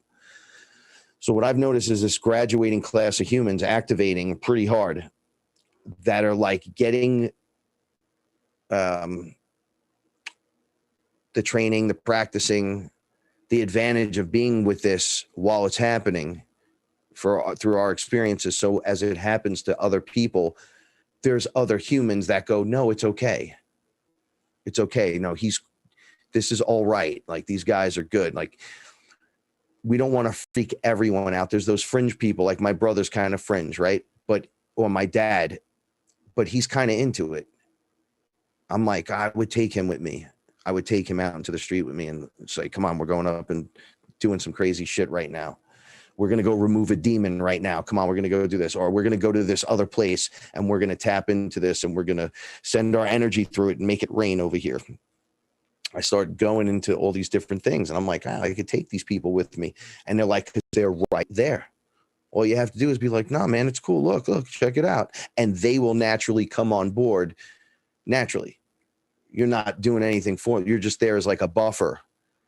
And it's exactly what they need. This has all been divinely planned. So you're not going to fuck it up and it's not going to ruin things. Just relax, though. Don't wig out. Don't freak out. I know it's freaky. All right. So now those that aren't doing the work, if this solar flash goes off and you have never purged the trauma, even though you're still evolving, right? So you have a golf ball amount of the size of thought in your head, but you think you can handle the truth. You're afraid of things like ayahuasca and psychedelics. What makes you think you can handle ET? You think that if a mantis being walked out of a ship right now or a portal, it'll be easier for you to handle right now. And if it just says, they don't say like, they act like the beings that they are. So if they just scooped you and kind of went, you're going to be okay. You're going to shit your pants. You're going to have a heart attack.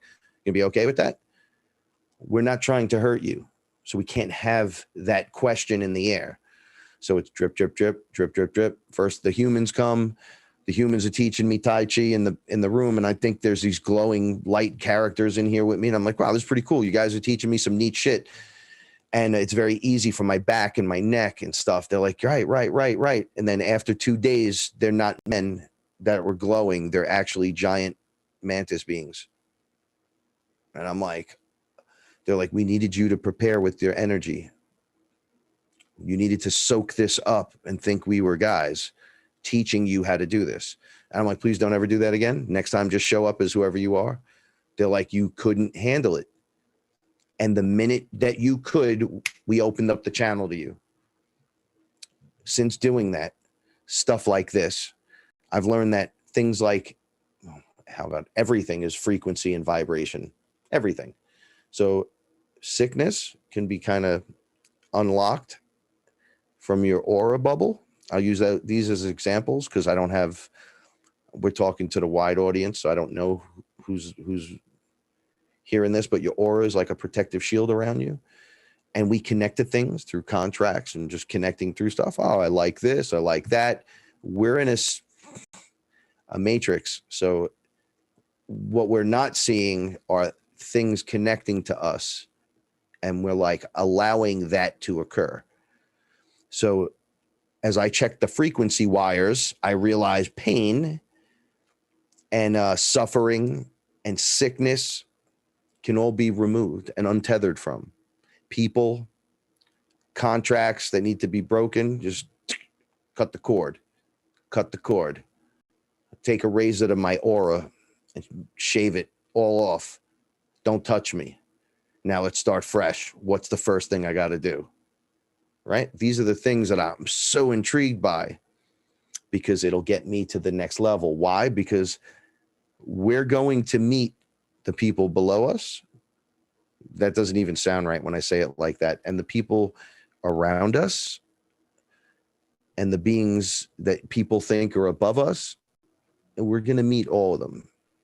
Yeah. All the characters that you think have died, and they're on the other side in this place that you go to. Where do you go when you die? I don't know, heaven, hell, whatever. Well, it's a frequency, so it's a place, it's a dimension, right? We're going into that frequency. Now, I had to be taught this over and over again. And then my grandmother passed last year, and I went and did multiple Aya ceremonies. And during those ceremonies, it got really high octane, and I started saying, all right, DMT, the time, during the Aya session. And everyone went in, and boom, the dead relatives started just walking into the room or coming through. It's crazy. I don't know how to explain it. They were not there, and then whoop, they're right there. And I'm like, hey, you're pretty close to us. What's going on? Why aren't you reincarnated? I talked to my grandmother right in front of everyone. Why did you, hey, Viola, look, it's Grandma Viola. And everyone's like, oh, shit. That's Grandma Viola. Yeah, check it out. And she's dressed like Lakshmi, who is a goddess from the Hindu side of things. So I'm like, man, she's dressed like that. Why aren't you are you reincarnating? What are you doing, Viola? She goes, why would I reincarnate? You guys are coming here. And I said, oh, I guess everyone's got to die and come see to that their part of. No, not everyone. A whole bunch of you, a whole bunch are scheduled to take your bodies and walk right into this frequency with us, not leaving your body behind. No magic hocus pocus, walking through your life. Normally, bam, we're here. Wow. The sun moves, we move, right? The whole piece moves, travels, new section of the clock of the universal clock face, galactic clock face, whatever you want to call it. There's energies here that when you bathe in them and you're surrounded by them, your frequency goes up right into those places. And people go, that can't be true. I go, well, how many of you have had paranormal experiences of dead relatives in your house? My mother has tons of, this one came and sat on the edge of the bed with me.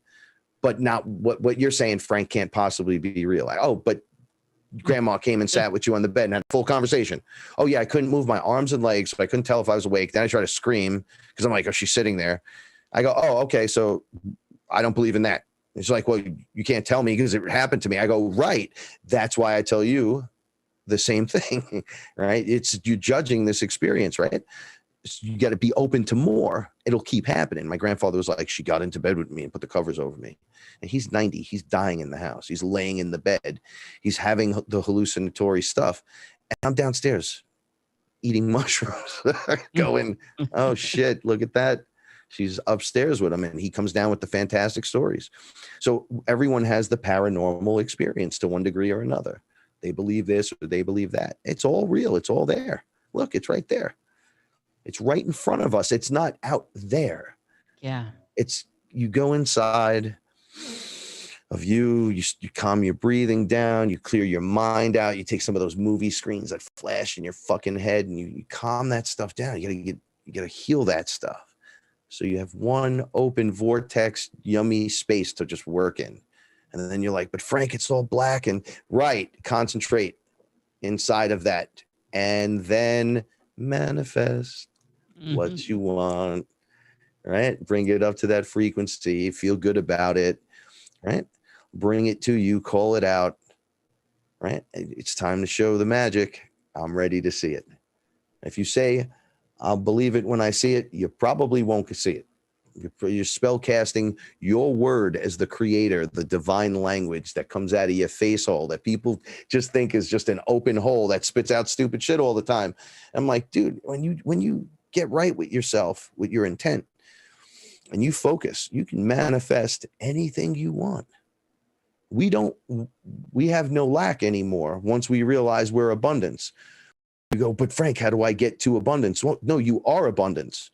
You have to remember that you're abundance. Yeah. It's like that little trick with the ego. You don't kill your ego, you get it in check. I said, Shiva, do you have ego at this level? He's like, oh, yeah. I go, do you still want to slap someone when they act up? You damn right I do. I said, I hear stories about all these angry gods and this and that, lowercase g's. He's like, yeah, man, we all fought each other. That was the great war that everyone's like, I wonder what happened in the past. You had the Vedas and the Hindus and the ancient Egyptians all fighting each other. Right. And then realizing that they got trapped in the soul trap. That's why there's all the gods that walk among us. We're all here together. It's us. It's all of us. We realize, well, this wasn't the right thing to do. Right now, we all have to live in love. And it's like, well, you were already that. You were these great beings. And it's like, yeah, but then it gets into service to self, service to others. What your species has, like, as a dominating factor or as a loving, caring. Like when I ask, what's up with the Galactic Federation of Light? What's up with you guys? Right? And they're like, what's up with them? They're there. Do you want to talk to them? I'm like, yeah. What's their deal? They're like, do you remember this time when these guys came in and helped you during your ayahuasca experience? I go, yeah, there were guys in like, I thought they were Star Trek guys for some strange reason, but they were different colors. They're like blue and gray. And they just walked up in here and did some shit and walked out. And it cleared the whole room. I went, wow, I didn't have to do anything. That was like a great shaman. Thank God for those guys. I don't know who the hell they were, but they're like, yeah, it's the Wild West out here. We have to respect boundaries. So we can't, we're here and things are going off in every direction. It's free will land. And not everybody has free will. So they want you guys under lock and key, and you'll do it. You wind up building for them what they want. You, the creator, doing it for them. You don't even realize it, but you're like, wow, they have UFOs and laser guns. And I'm like, dude, you can do anything. They can't do anything. They can do laser guns and UFOs, but you are a UFO. You are the spaceship. You are the laser gun. Like, you don't need a weapon. You could be naked and walk into that and they'll all run and you'll just throw love at them. And they're like, I can't take it. And they're like, it's the most powerful weapon is love. There you go. And I'm like, wow, this is the craziest thing I've ever experienced. They're like, and that's why you came here to experience this. Guys, it's a full unlocking. We're all here together. We have to stop fighting and we have to tribe up. So I'm like, so Shiva gets along with Horus?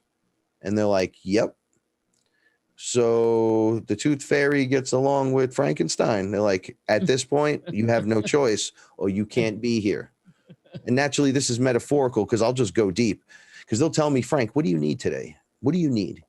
And I'm like, I don't know. They're like, do you need an angel? I know it's part of the Matrix, this, that. They're all at war with the demons. I know all that stuff now. But they're like, what do you need? Do you need mommy? Do you want Aya to come out to hold your hand? Do you want Spider-Man? Right? Do you want a Care Bear? Do you want a Huggy Snuggy? What do you need?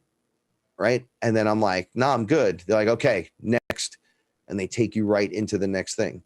So if you're not getting the bigger picture from what they're showing you and doing, they'll send something from your memory, from your childhood, something that you love. Like, oh, I love superheroes. Oh, there's Captain America. And you're not going to act like a dick with him around because, right? So you kind of stand up straight and you're like, bro, it's fucking Captain America. And then you're like, dude, that's not real. It's like, well, how can you tell me if it's not real?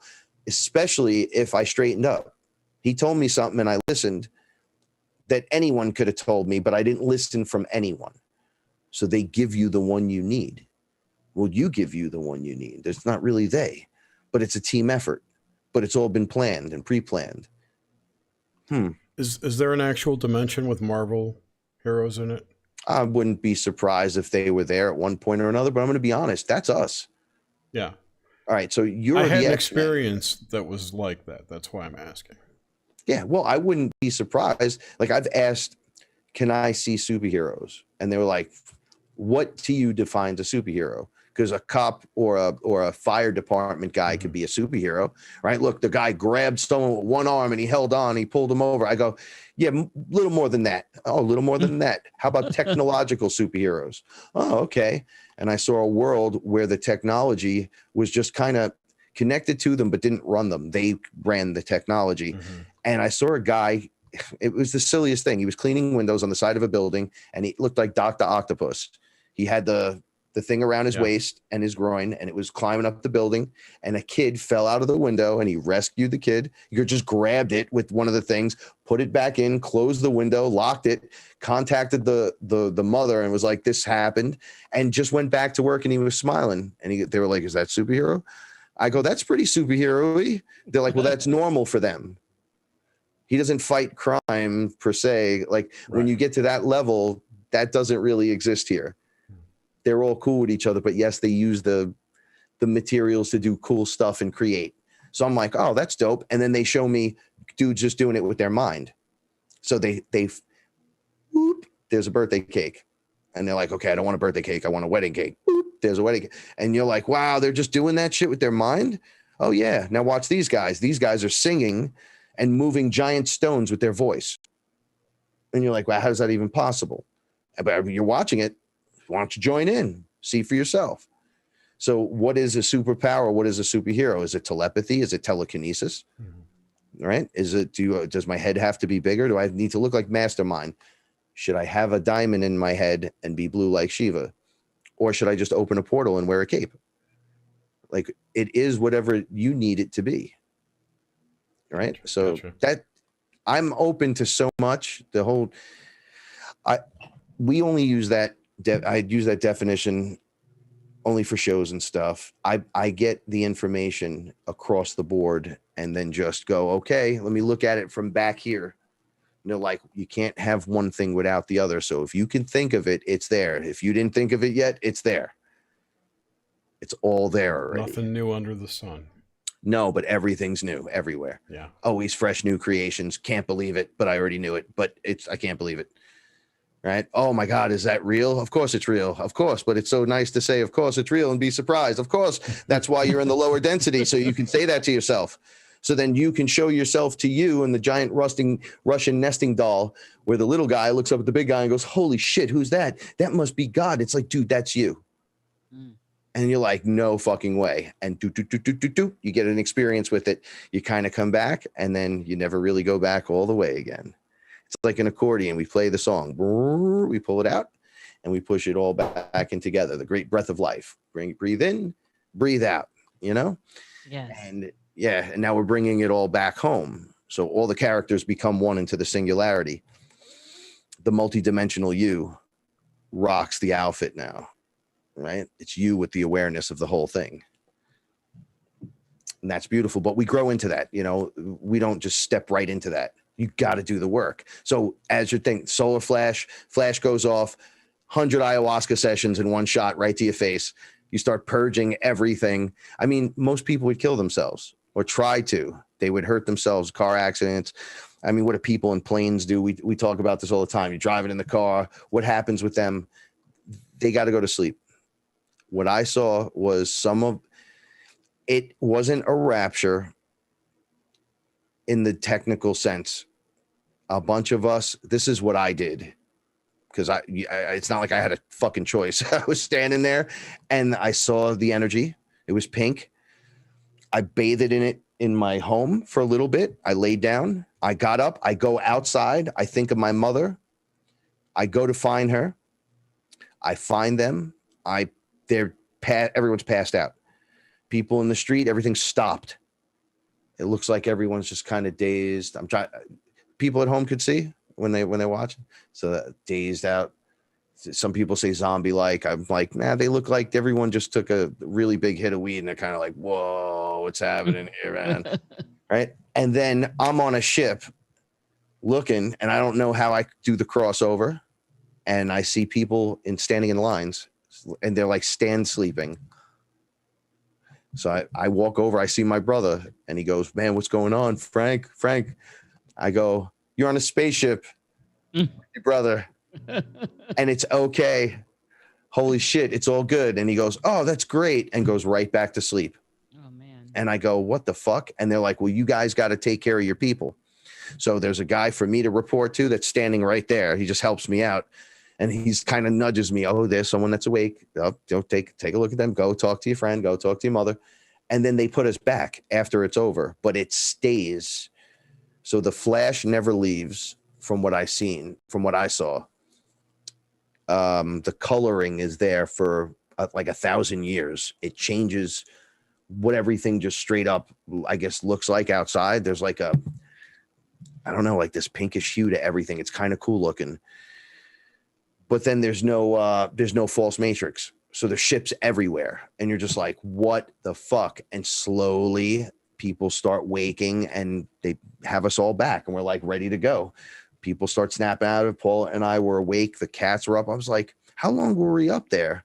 They're like, it's every time I ask time and date, I always get the wrong things. Anyone telling you, and I'm sorry if this offends anyone, that the 21st alien ships are going to land and we're going to get raptured up.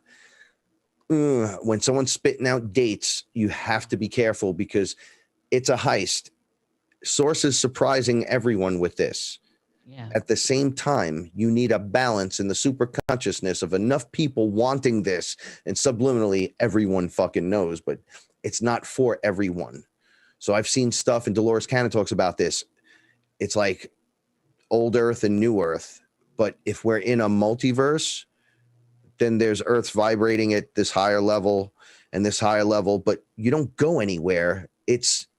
You stay right here, except you vibrate so high out of frequency that they lose awareness of you. You keep awareness of the whole thing. Yes.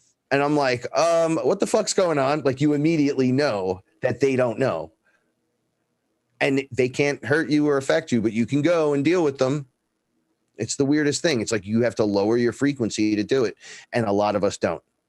A lot of us choose not to, but a bunch of us are like, nah, we're going to help the ones that put their hand up. Like it's like a graduating class, or they call it the harvest, which is, I always thought that was the worst word to use because everyone thinks, oh, they're going to pull your energy out and all that. I go, yeah, that's what the evil system wants you to fucking believe. Everything's scary and nonsensical. I go, you want help, but you won't help yourself. You want ETs, but you don't want to see them outside because that might scare the shit out of everyone and people start jumping out of buildings. You got to make up your fucking mind, right? Do you want the new tech? Oh, we should have free energy and blah, blah, blah, blah, blah, blah, but fuck this and fuck that. It's like, no, you can't have the Smurfs without the Fraggles, man. It just it doesn't work. You don't get the big people and not the little people. It's all of it. Okay, so when you start to release and get into this, right, you start going up in frequency, what do people who have high frequency say to other people who have other high frequency? Man, I don't want to be around anyone but people like you, because we're beginning to see it. Yeah. I don't want to be part of this. I'm part of this. And it's not a hubristic thing. I keep saying that because I think I come across dicky sometimes. So I tell people, no, it's not Frank doing that. I'm just saying you get into a position of internal power, and then you're like, yeah, this is what's up. I want this every day. Yeah. I don't want that. Well, you might have to deal with that right now, and you might have to help them through the experience because that's what we're here to do to one degree or another. But some of us aren't. Some people wake up and they go, I'm moving to Texas. And they go over to fucking Texas. I see people grounding themselves, anchoring light. They don't even realize they're doing it. And once the light is anchored, you're not required by contract to be there anymore. So if you start feeling willy-nilly, like I am in New York, I'm like, I don't want to be here no more. I'm in an area of the Bronx. It's beautiful. However, it's changing, and it's rapidly changing, and there's no room here. It's no room. You drive down the street, that's 2 lanes, and there's just double parked cars and shit I'm fucking yelling and screaming. It sucks. Alternate side of the street parking, weird kind of stuff. So people like myself, Paula, we're rescuing animals, doing stuff. We see ourselves as caretakers of this place. It's like we're ambassadors to the planet by taking care of that which the planet provides us with. And we can do more now. We've shown that we can, out of the 1 bedroom, we can help people. We can rescue animals. We can grow things outside. We can respect one another. We're ready to do this. And it's like practice for the big game. Because I always say, they always show me the house and the home. And I go, where is that? I've never seen that before. And they're like, that's where you're going to be. I go, where is that? And they go, some will call it New Earth. Some call it 5D frequency. You'll be spending a little time up on the ship. I'm like, well, I keep coming here over and over and over. And they're like, you have to get used to it. because if the reality is that's what's out there. You think so small-minded that there's not there, but it's really right in front of you. I smoked DMT with a guy that was swearing to Christ. He, nothing scares me. None of that. I don't give a shit. I sat outside with him. We smoked quietly. It was freezing outside. I put a little blanket over both of us, like a bigger one over us, and I sat there with him, and he hit. I did mine. I sat back, and right in front of us, unzipped. That's what it looked like. And these two beings came out, and one of them took a stick and tried to poke me with it. And I backed up, and he started screaming. I'm like, calm down, dude. They're gonna call the cops. He's like, they're in there. They're right. I told you. I told you they're right in front of us. What the fuck did you think I meant? And he goes, I thought they were standing there. I go, they are standing there. We're seeing the matrix. And now that we're under, we can see what they're doing. They're peering into where we are, and they can touch us, but we can't touch them. But watch, we can touch them. Watch. I pulled the background around us, and they were like, and he kept taking this stick, and he was trying to touch me with it. And then I started tapping it like, nope, nope, nope, nope. I said, they're real. You can fucking grab one of them by the neck and fling them around if they're not using tech, if that's something you wanted to do, but I don't suggest you do that. And he's like, no, I didn't know this was real. I go, well, you've been listening, not to me, but to your own shit. And then you came here in disbelief, right? And now we're sitting outside and we're doing it. And now there they are. Okay, go. What's your plan? He's like, I don't have a plan. Well, what do you want to do? You were so ready to hang me, and I don't want, and I told you so. I just want to know what you want to do. And he's like, I can't. I said, okay. Hopefully one day you can. Have a nice night. Right? Because it's right there.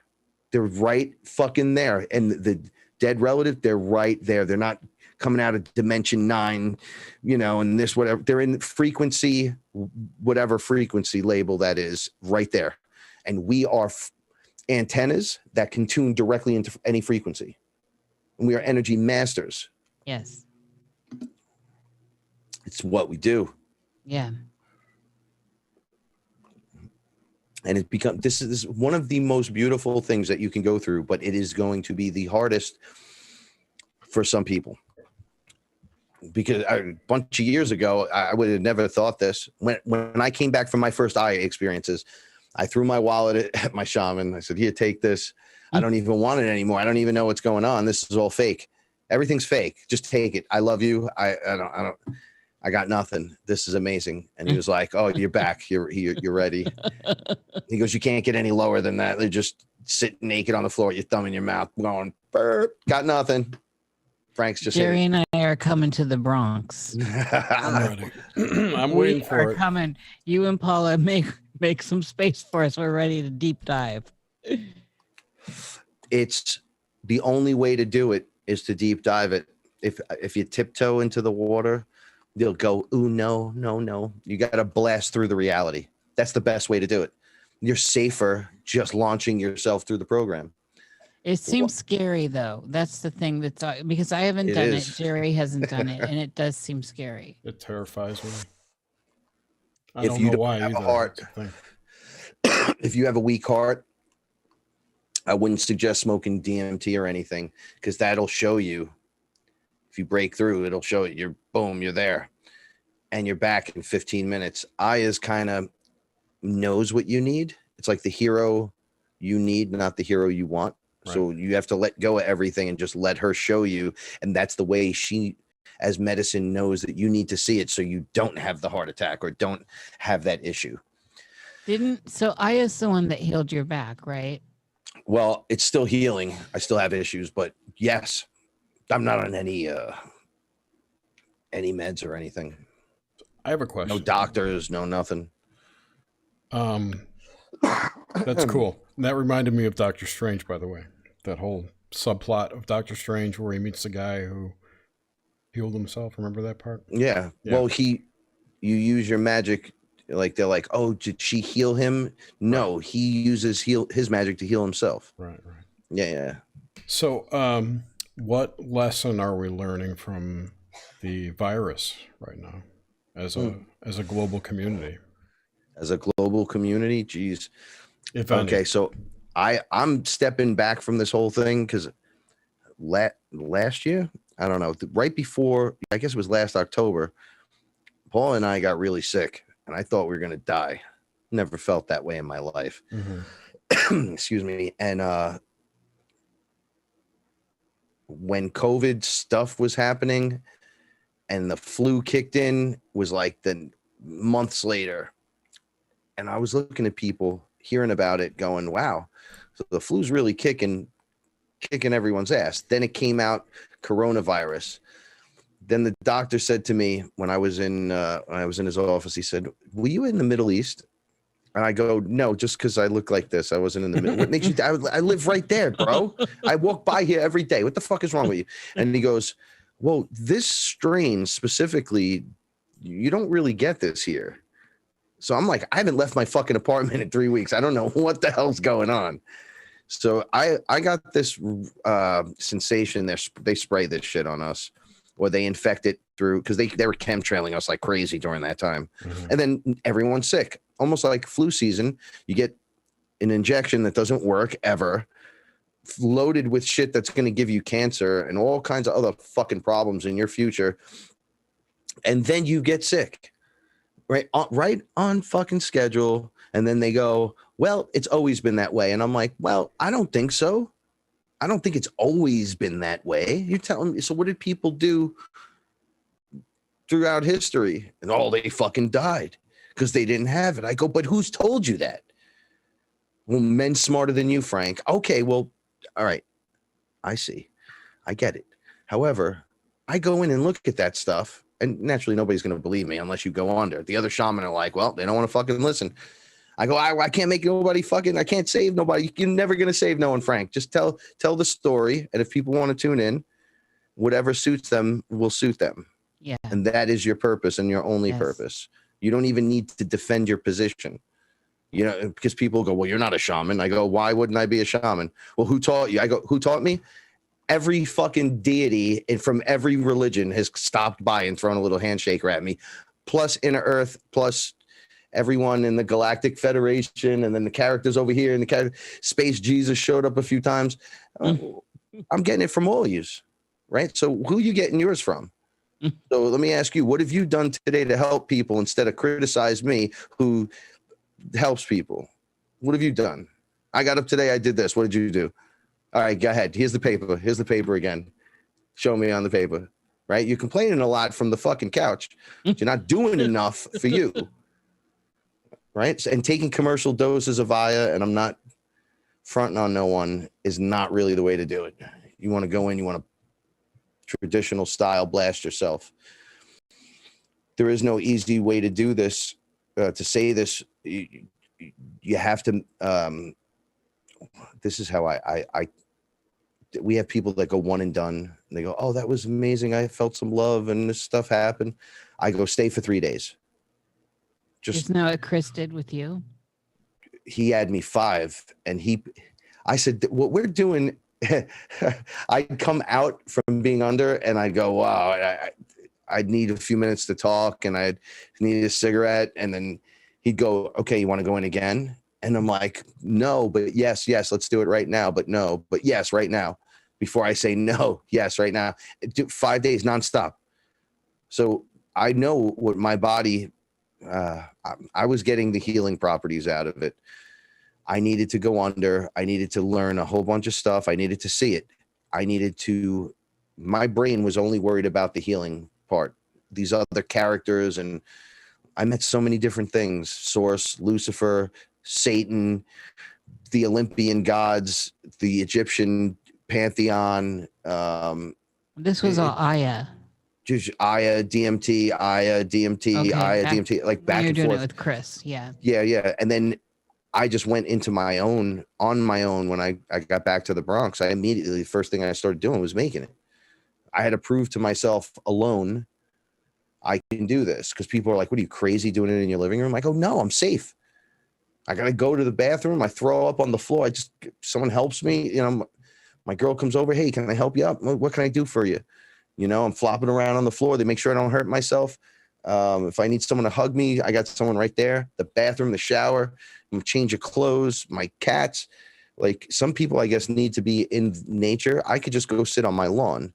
I'm also on a ley line here. I just go outside and sit down. We had 7 kids once. We had 3 shaman. We had 7 people under, and we all went and sat outside at one point, and everyone was just not unaware of being wide awake, but being fully under Aya. And we all witnessed UFOs flying around, all kinds of crazy stuff, middle of the day in the Bronx. And people were like, look at this shit. And it just looked like we were having a fucking picnic on the property. Right. And we were all just like in our comfy clothes, and we threw down some Mandela, blankets and stuff, sat in the circles and just kind of looked up, and all these wonderful things started happening. And dudes that were from here that were doing that were like, this is amazing. This is exactly what you said. I go, right. You visited the other side. You saw some of the stuff. You did some healing. You purged. You woke up. You were like, yo, man, this is the craziest thing. I'm still going. I go, come on, let's go outside and see what's going on. And we all were like, yeah, no problem. Sat out there, boom, UFOs. And for like an hour, where you're just like, you become so used to it, it doesn't even bother you. Yeah. Because you're under eye, and there's all these other things happening. You could see Frank's light. You could see into your past lives. Your friend's having a hard time. You find out that I had to find out. I didn't know what Reiki was. Right? I didn't know Reiki, you could send energy out of the palms of your hands. And then I saw it happening while I was under. We were all doing it unintentionally, doing this. Oh, hey, like give me 5. It was just happening unintentionally. So I'm like, what the fuck is that? And they're like, well, that's how Paula clears you. She sends the light through her hands and the energy, and it scans your body. And I'm like, I want to do that. I want to learn. I want to learn right now. So I don't have to have you clear me all the time. Show me so I could do me, and then I could help others and show them. And immediately it was like being Iron Man, right? Just energy coming in, ports. It comes in on this hand, comes out on this hand, grounding ports. They're like, when you ground yourself, you pull in energy that you're not used to, but it's very powerful and potent. If you're grounded, you can use the energy kind of flows around you, and you could work with it and do all. If you're not grounded, you could pop like a balloon, right? You'd be like, oh, headache time. Oh, this hurts. Right?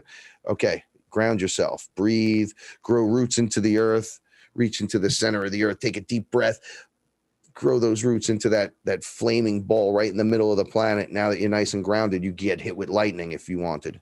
Bring the lightning down. No problem, metaphorically, right? I'm not saying stand in the field and get hit by lightning.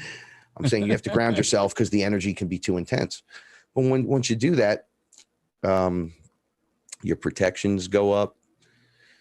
You begin to work with the energy. You can heal yourself. You could send healing towards others. It helps sometimes. I practice with my animals all the time. I practice with them all the time. And it's a mixture of beautiful organics the earth already has here for us. Other creators putting their heart out with their creations when it comes to organics and nature and their blends and varieties, plus not just soaking them in love, plus practicing what you feel like the sound therapies, meditations, concentration and focus on the actual person, or the cat. This cat has a tumor. Let's see if we could make her life much better. Everyone, we got 300 people meditating tonight. Focus on the cat. Let's see if we can make something happen. And later the cat goes to the bathroom and you're like, oh my God, that was it's like a dog went to the bathroom. What the hell is that? And then the cat's running around for 3 days. Okay, so it worked for 3 days. So let's see if we could do this again. Why can't we? And then you find out there are certain things you can help, certain things you can't. Well, why can't we heal this person, but we could heal this person? Well, this person's contracted to leave. Literally, you can't. They're not breaking the contract, so they could be healed by you. They have to leave. Not everybody's. I forgot who explained it like this, but we're all in the movie theater watching the movie, but when the movie's over, we all just go to different places and do different things. Even though we're all here in this space, we all do different shit. The same thing's going to happen when you die, when the solar flash occurs, people saying we want to go home. Some of you are broadcasting from a ship. You don't even realize it. Your ship is in the atmosphere. Yes. You are on that ship in some kind of containment, broadcasting your consciousness on purpose into a human vessel to do something. And when that person dies, you're like, oh, fucking Phil bought the dust. He wakes up on the ship and he's ready to rock. I've seen them doing it. I'm like, what are you doing? I go, this isn't even, and they're like, no, we're right here. One kid came to me, gangster kid in the neighborhood. He said, oh, you're the shaman? I'm having problems at night. I live right here down the street. You kind of look in on me. So I go, okay. I look in on him and he's being abducted. UFO right over the house, abducting him, fucking gray ETs, everything. So I come out, I go right to them. I go, hey, you're going to leave him alone this time. He asked, and they were like, mind your business. So I'm like, oh, I'm definitely not minding my business. He said, help me. Right. And I go and look, and he's one of them. And they're like, mind your fucking business. And I go, oh, I'm going to mind my business. Because he's on the ship with them working. And then the human one is just a little skittish. So they're like, yeah, he came to you on the side, but mind your business. You're not part of this. And I'm like, you guys guy's not a light being, and not even that has something to do with it. I was like, you're literally one of them in the plan that you agreed to do. Like, you're hanging out with them on the ship, and we're like, I'm going to go down there and do this. And they were like, okay, we gotcha, because your lifetime here is nothing to these other beings that are out of time and shit. It's nothing to them. It's a moment. When I saw Toth, he said to me, you've been gone 2 months our time. And I said, well, how long's that? He goes, the entire time Earth's been here in this cycle. Oh, shit. And I went, what? And he goes, yeah. They were surprised to see me on this. I went on a sphere with them, and I was standing there, and I was shocked. I was like, oh, look who it is. You're back, whatever. He's like, no, you're back. You came here. I didn't come see you. And they were like, what are you doing? And I'm like, I have no clue what's going on. I just showed up, and they're like, you've been gone 2 months. And I'm like, I haven't been gone 2 months. What are you, fucking nuts? I gotta go home. I gotta eat dinner. Polo's gonna kill me. They're like, no, 2 months our time. The whole time, your whole human experience from day one. Wow. And I'm like, oh. So you guys age differently and everything. They're like, yeah. So one of the cool things is we're activating our genes. Our junk DNA isn't junk DNA. It's the DNA of the living library. Yes. The everything. We wouldn't even have agreed to come into this mess unless that was inside the skin suit. Yeah. Right? So they built a suit that houses Source. So we're like, let's do this. And now we're waking up in it. See, we're watching a movie right now. Everyone's freaking out over the president and all kinds of weird stuff. And I'm like, stop worrying about dates. Stop worrying about times, right? Worry about you. You're getting time now to work on you. This is the time you work on you. Okay. You can't help the whole world unless you're in a position to actually do that. So you should be upgrading yourself, and you should be enjoying yourself, backing out of this. If you're still fighting over Democrats or Republicans and all kinds of stuff, and not just going, well, they're raping children on the other level, so does that count? Nobody seems to give a shit about that, but you care whether Trump or this dummy. I can't. They're puppet. Like I can't understand it. However, it's a movie and it's scripted, so there's a play happening. There's one of them's with the light. He's kind of doing some stuff. If you can't even tell that that's going on, and you want it to go back to the old normal, you're not ready for the next thing that's going to happen. So that's why we're just been putting it out there. I know some people have been doing this 30, 40 years. I'm only doing it 6 years. And I'm like, damn, thank God I'm not doing it for 10. So I'd be losing it right now with everybody. I'd want to choke everyone. I have to ignore it. I go on Facebook. I don't argue with anyone. I know everyone too. And they all tell me, oh, did you do this? You do that? I go, man, mind your fucking business. You know, we could be friends and you could just shut up. Like, come on now. You want to argue this point? Why I can't come to Sunday dinner now because he said, well, you know, Trump is the only one that actually made some moves that could put us in a positive position. Hang that motherfucker. And I look at them and go, sorry, been there, done that. Not this time around. This time y'all go hang yourselves. I'm going to watch the movie. If I can make some moves within it, that's fine. But it's all going to work out. 100%. 100%. It's going to work out. going to work I'm out. with you, Frankie, on watching the movie. I keep trying to bring that one out to people too. It's like, just sit back, get into the observer mode here. They don't know what that is. They feed on drama. Like my mother's like, and I'm not picking on her, but she's like, I took my flu shot, bro. I go, I know, I saw you ran out of the house, right? I go, you're all proud you did that? She goes, yeah. I go, how sick are you? I'm not sick at all. I go, no, what are your problems in life? Let's go down the list. It's terrifying. I go, how'd you get that way? How did you literally get that way? Did you think that this was, I said, you're still sneaking off for the drama, right? Like my doctor, I grew up and became an adult. And he said to me, I'm going to put this in you. I said, yo, I was a federal inspector for the USDA. I said, give me the fucking vial. I didn't even ask for the sheet. Give me the vial. I typed it right in on the computer. It was H1N1 or whatever the fuck it was called. It was directly saying what he said it wasn't. And I already knew this because I know they're lying. And I brought it to his attention and he said, well, I'm the doctor, not you. And I said, no, I grew up to become the inspector though. And I know the ingredients that go in here. So I would never put that in my body. And I would not suggest you putting that in anyone either. And he said, well, you're going to have to leave my office. You're going to have to get out. I go, I'm not going to leave now until you give me the pullout. And I'm going to show you something else. And in the first set of statements, they were talking about like the DNA and how it mixes. And I go, let me show you something right here. May cause death. It's right there. It's hidden in that piece right there. May cause. Have you experienced death? No. Again, thank goodness I haven't. Oh. Right? Like he's like, well, I go away and I learn how to. I go, your fucking golf getaway weekends where you guys get around and have hooker fun and cocaine fun and meet Joe Montana and tickle each other's fancy about who has the bigger boat and who has the bigger fucking fake toupee and whatever. That's great. That doesn't mean you fucking go to school and learn what's in all these new ingredients that they keep bringing in here. However, I have a job that requires me to read that shit. Literally read that shit. And guess what? I read it to you and you don't like that little Frankie grew up to become the guy that could just say to you, no, that is not true. And you're like, well, I have the education. I go, well, you're a fucking dummy. You have no common sense. And we can't grow common sense on trees, right? No, but I grew up here in the Bronx, right here, dealing with you and your shit and all these other fucking jerk-offs. How's that sound? Now I bring to you the government computer where Frank's been using to show you the proof in the pudding, but you can't dispute this shit. So far into the guy in the pain medical center right here that was stabbed.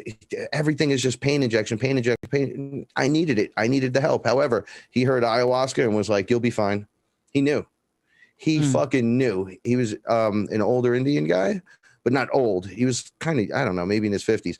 He just looked at me and was like, oh, okay. Well, that'll work. I'm like, well, no, you guys are just sticking people, but that'll work. So you know that works. Like I did right away. So you know ayahuasca. You know her. Oh, well, yeah. Well, so you know it would work. It won't work here. What do you mean? It worked on me.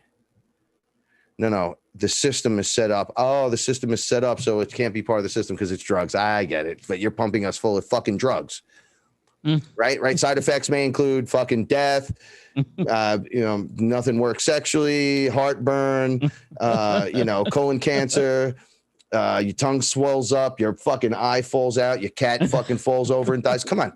And as we're giggling, right? What? It's still going. you ever do that? You ever go, wow, what a fucking list of side effects on these commercials. And then you laugh about it like, oh, it's fucking crazy. And then they're still going. And you're like, wow, you were just taking that for some heartburn. What the fuck is wrong with you? You can just take some baking soda and some water. You'll be great. Alkalize your body. All right. This is my point. It's all of this stuff going on, right? So, oh man. I'm sorry. I'm in a little bit of a rare form tonight, so I'm very talky and it's all good. Very Bronx. It's comforting. Being from Long Island, I'm very comforted by it. Nice. I was born in Glen Cove. Oh man. Very cool. Where do you live now? Atlanta. How do you like Atlanta? I don't like Atlanta. I live north of, I should say. Okay. which I love. All right, cool. That's pretty awesome. How long have you been there? 20 years. All right. So you anchor in the light right where you're at. I am. Yeah, that's beautiful. Right at the base of the Blue Ridge Mountains. There you, see, there you go. That sounds something awesome. I hear that from the Bronx. I'm like, huh? That sounds like it could be fucking fun, man. It's great. It's great here. It really is. Blue It Ridge was is- 74 today, you know. That's beautiful. See, we're all exactly where we need to be. We're all on time. We're all getting it done. It's not out there. You can search for it. People like, I went to Tibet and I meditated with the Dalai Lama or some shit. And I talked to God for like 1 second as I was a dewdrop in the morning. And I was, 10 days without whatever. I go, yeah. How do you feel right now? I'm all right. I'm back to the hustle and bustle. I said, you can sit right here in your fucking living room and do the exact same thing and find yourself. Granted, some people need to travel and do that. It's part of what they need. But a lot of other people will never be able to do that. A lot. Yeah. Especially here in the Bronx. A lot. They'll never go. They'll hear about it and never ever have a chance to partake in anything remotely fucking close. Except some story they hear from some weird guy named Frank with a beard and bald head. Right?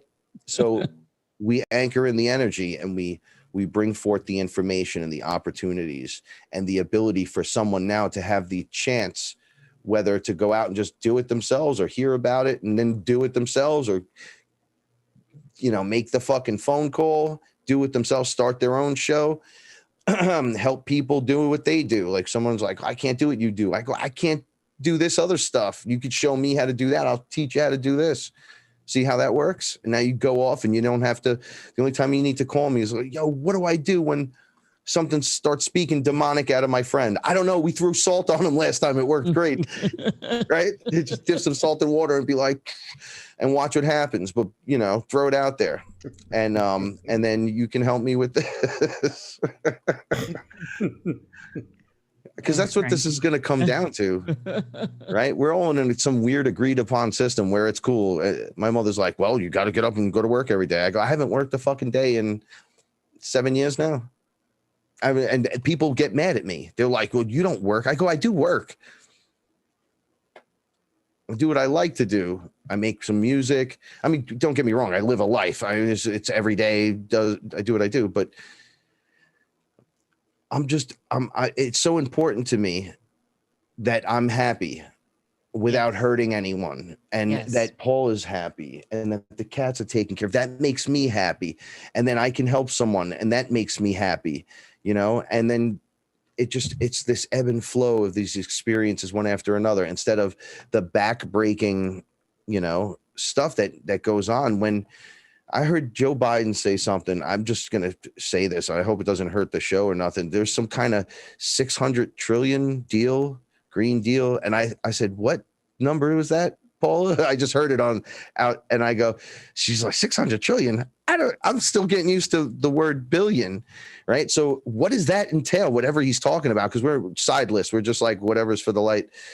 And he's like, so we're going to tear down buildings and we're going to just rebuild them right there. We're going to make the windows this size. I go, oh, they're just recycling dummy work, slave work. Break it down, put it back up. Yeah. Don't worry, we got you a job. Man, you don't need to do that. You don't need to do tear that. down the old, beautiful buildings. That's where I'm What the fuck is wrong with you to make the windows smaller? Like, and this isn't taking it out on a political candidate. This was just a dummy talking. And I was like, oh, listen to what this guy's saying. But I couldn't wrap my head around the amount of money and then what he wanted people to do. Well, we need jobs. Really? Do you need jobs? So you just make stupid shit up? Right? But there's still shit in the street. How about hiding some shit cleaners for the street over here? Or stuff we need. You put money towards all stuff we don't need. Right? And then you're giving jobs and making them do stuff that you don't need to do. And you're not taking care of the stuff you do need to do because it's almost like you want it to break down. Right? If it was up to, you guys, you'd never fix the electrical system here. If an EMP blast goes off or some kind of weird event, that's everything's gone. One shot. We're still putting above ground wires? What the fuck is wrong with you? We're in the future. It's 2020. Why are we acting like it's 1950?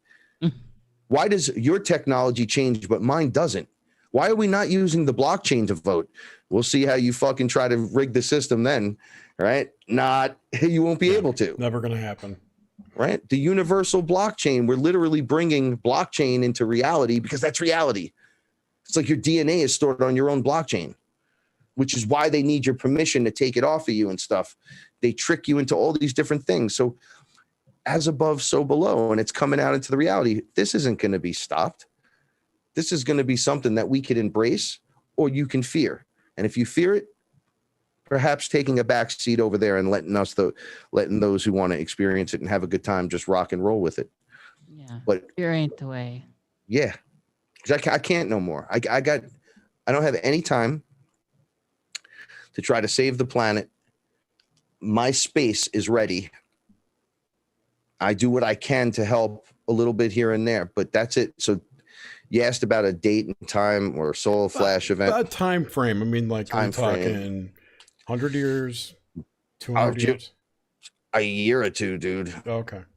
Like it's like close to the point of all right. So I said, when is this happening? Because I keep hearing this 21st date. They're like, anyone who's spitting out dates, unless they directly have some kind of magic ability, isn't going to know, because it's you guys that are the push and pull, the trigger. Yeah. So you have to raise to a certain vibe, and then it's like your purpose goes off, you get activated, it swings the thought into the mass consciousness, and then it swings it into a bring the event, we're ready, because it's almost like it's already happening. I've seen these ships that they're just spheres, and then the sun was pulsating, and then the ships were around it, like absorbing it and letting it out at a lesser energetic rate so it wouldn't injure us physically and do damage to us. Dampering system. I've heard this before. Yeah. Yes. And I was just watching that going, what is that? And they're like, come on, what does it look like? And I'm like, it looks like you're absorbing the impact of their energy, that energy coming from the sun, and then putting it on the earth nice and gently. They're like, we have to do this because you're not ready. Like, when we're taking people up on the ship, it's just so it's not a rapture. It's so you come up, we sort this shit out real quick, and then just put you guys back down nice and easy. I'm like, well, that kind of makes sense. So the rapture people kind of have it. The Nibiru people kind of have it. The shaman kind of have it. The guy that believes in the Anunnaki characters, Enki and Enlil, those are the titles. Those are right now. What you see Trump and Biden going through is happening on a higher level with another change of characters.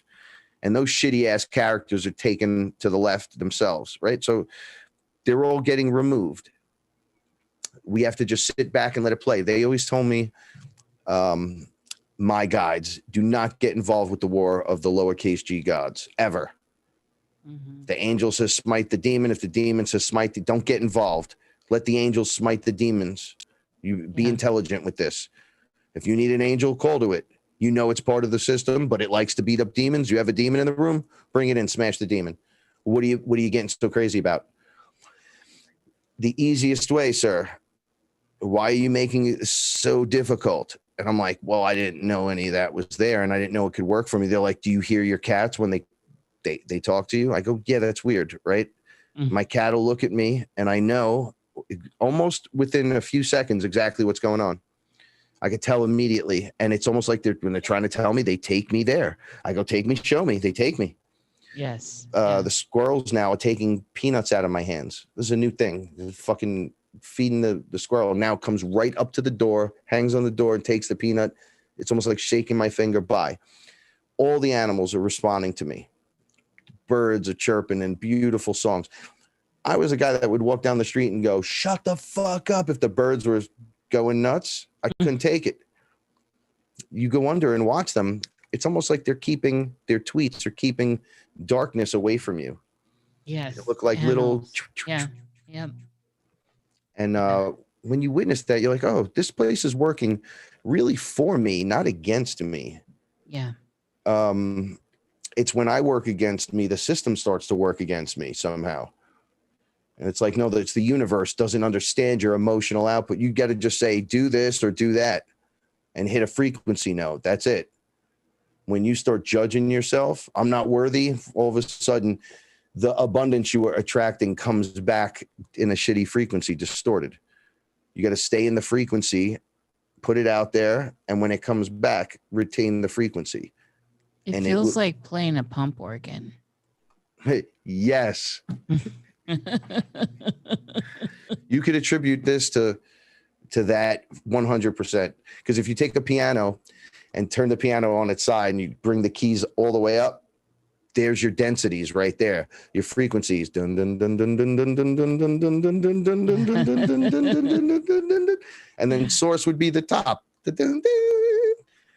Right? And then you came all the way down, and now you're making it way back up. But instead of it being 100 piano keys, you just think of it as 12, universal 12 construct, right?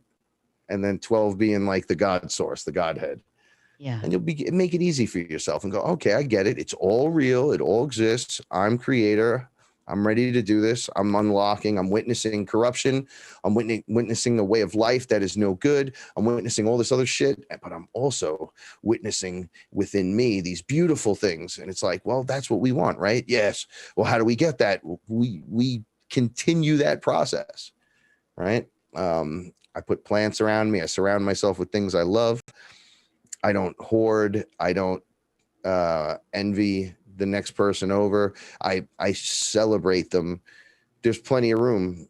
We can all do the same shit. I could have a shaman on every block. You're still not competing with me because you can't do what I can do, because only I can do what I can do. However, there's that originality factors allows everyone to have one on every block if you wanted. It's okay. The pizza pie is for everyone. You don't have to gobble up the whole thing. Look what I did. No, there's plenty. What's the rat race? What are you racing to get to? Hurry up and wait. You know, like people, oh no, I got this over on you, and I got more cars, and I got more girls. And I got, shut the fuck up. Right? It's time to just let the spirit out now. Yeah. And none of that's important. All right. You want to get ETs, aliens, fresh technology, start putting good out into the world. Get yourself right. You'll add to that. One activated being is worth so much more. It's like 1 per 10,000, 1 per 100,000. That's your weight, right? So it's like my 300 in the Fearless family. Shout outs to my Fearless family. Over 10,000 waiting with their arms up saying, come on, Solar Flash. Yeah. It's like, well, you're just standing out in the field saying, come on, Solar Flash. Are you doing anything else? Well, no, well, they're coming, so we got it. No, that's not, you're already doing it wrong. That's that hero complex or that savior. Yeah, or they just get me the hell out of here, or just whatever. If you're not doing you, you're not going to handle them, because they're not going to want to deal with you. Plain and simple, right? If you don't understand you at least a little, that's not going to work out. You got to do the work. Frankie, we've had you on longer than anyone. Really? This has been, and I don't actually want to stop, but I do need to eat. So I understand. Thank you so much. This is what I just, you bring it. I feel this frequency. What you and Paula are putting out, I'm there. And it's just, it amazes me. And I know Jerry, because Jerry's digging this, because he is completely been transfixed. I can tell, because we can see him. And so, which is not usual. No, this is so. We want you again on the Obelisk, just for sure.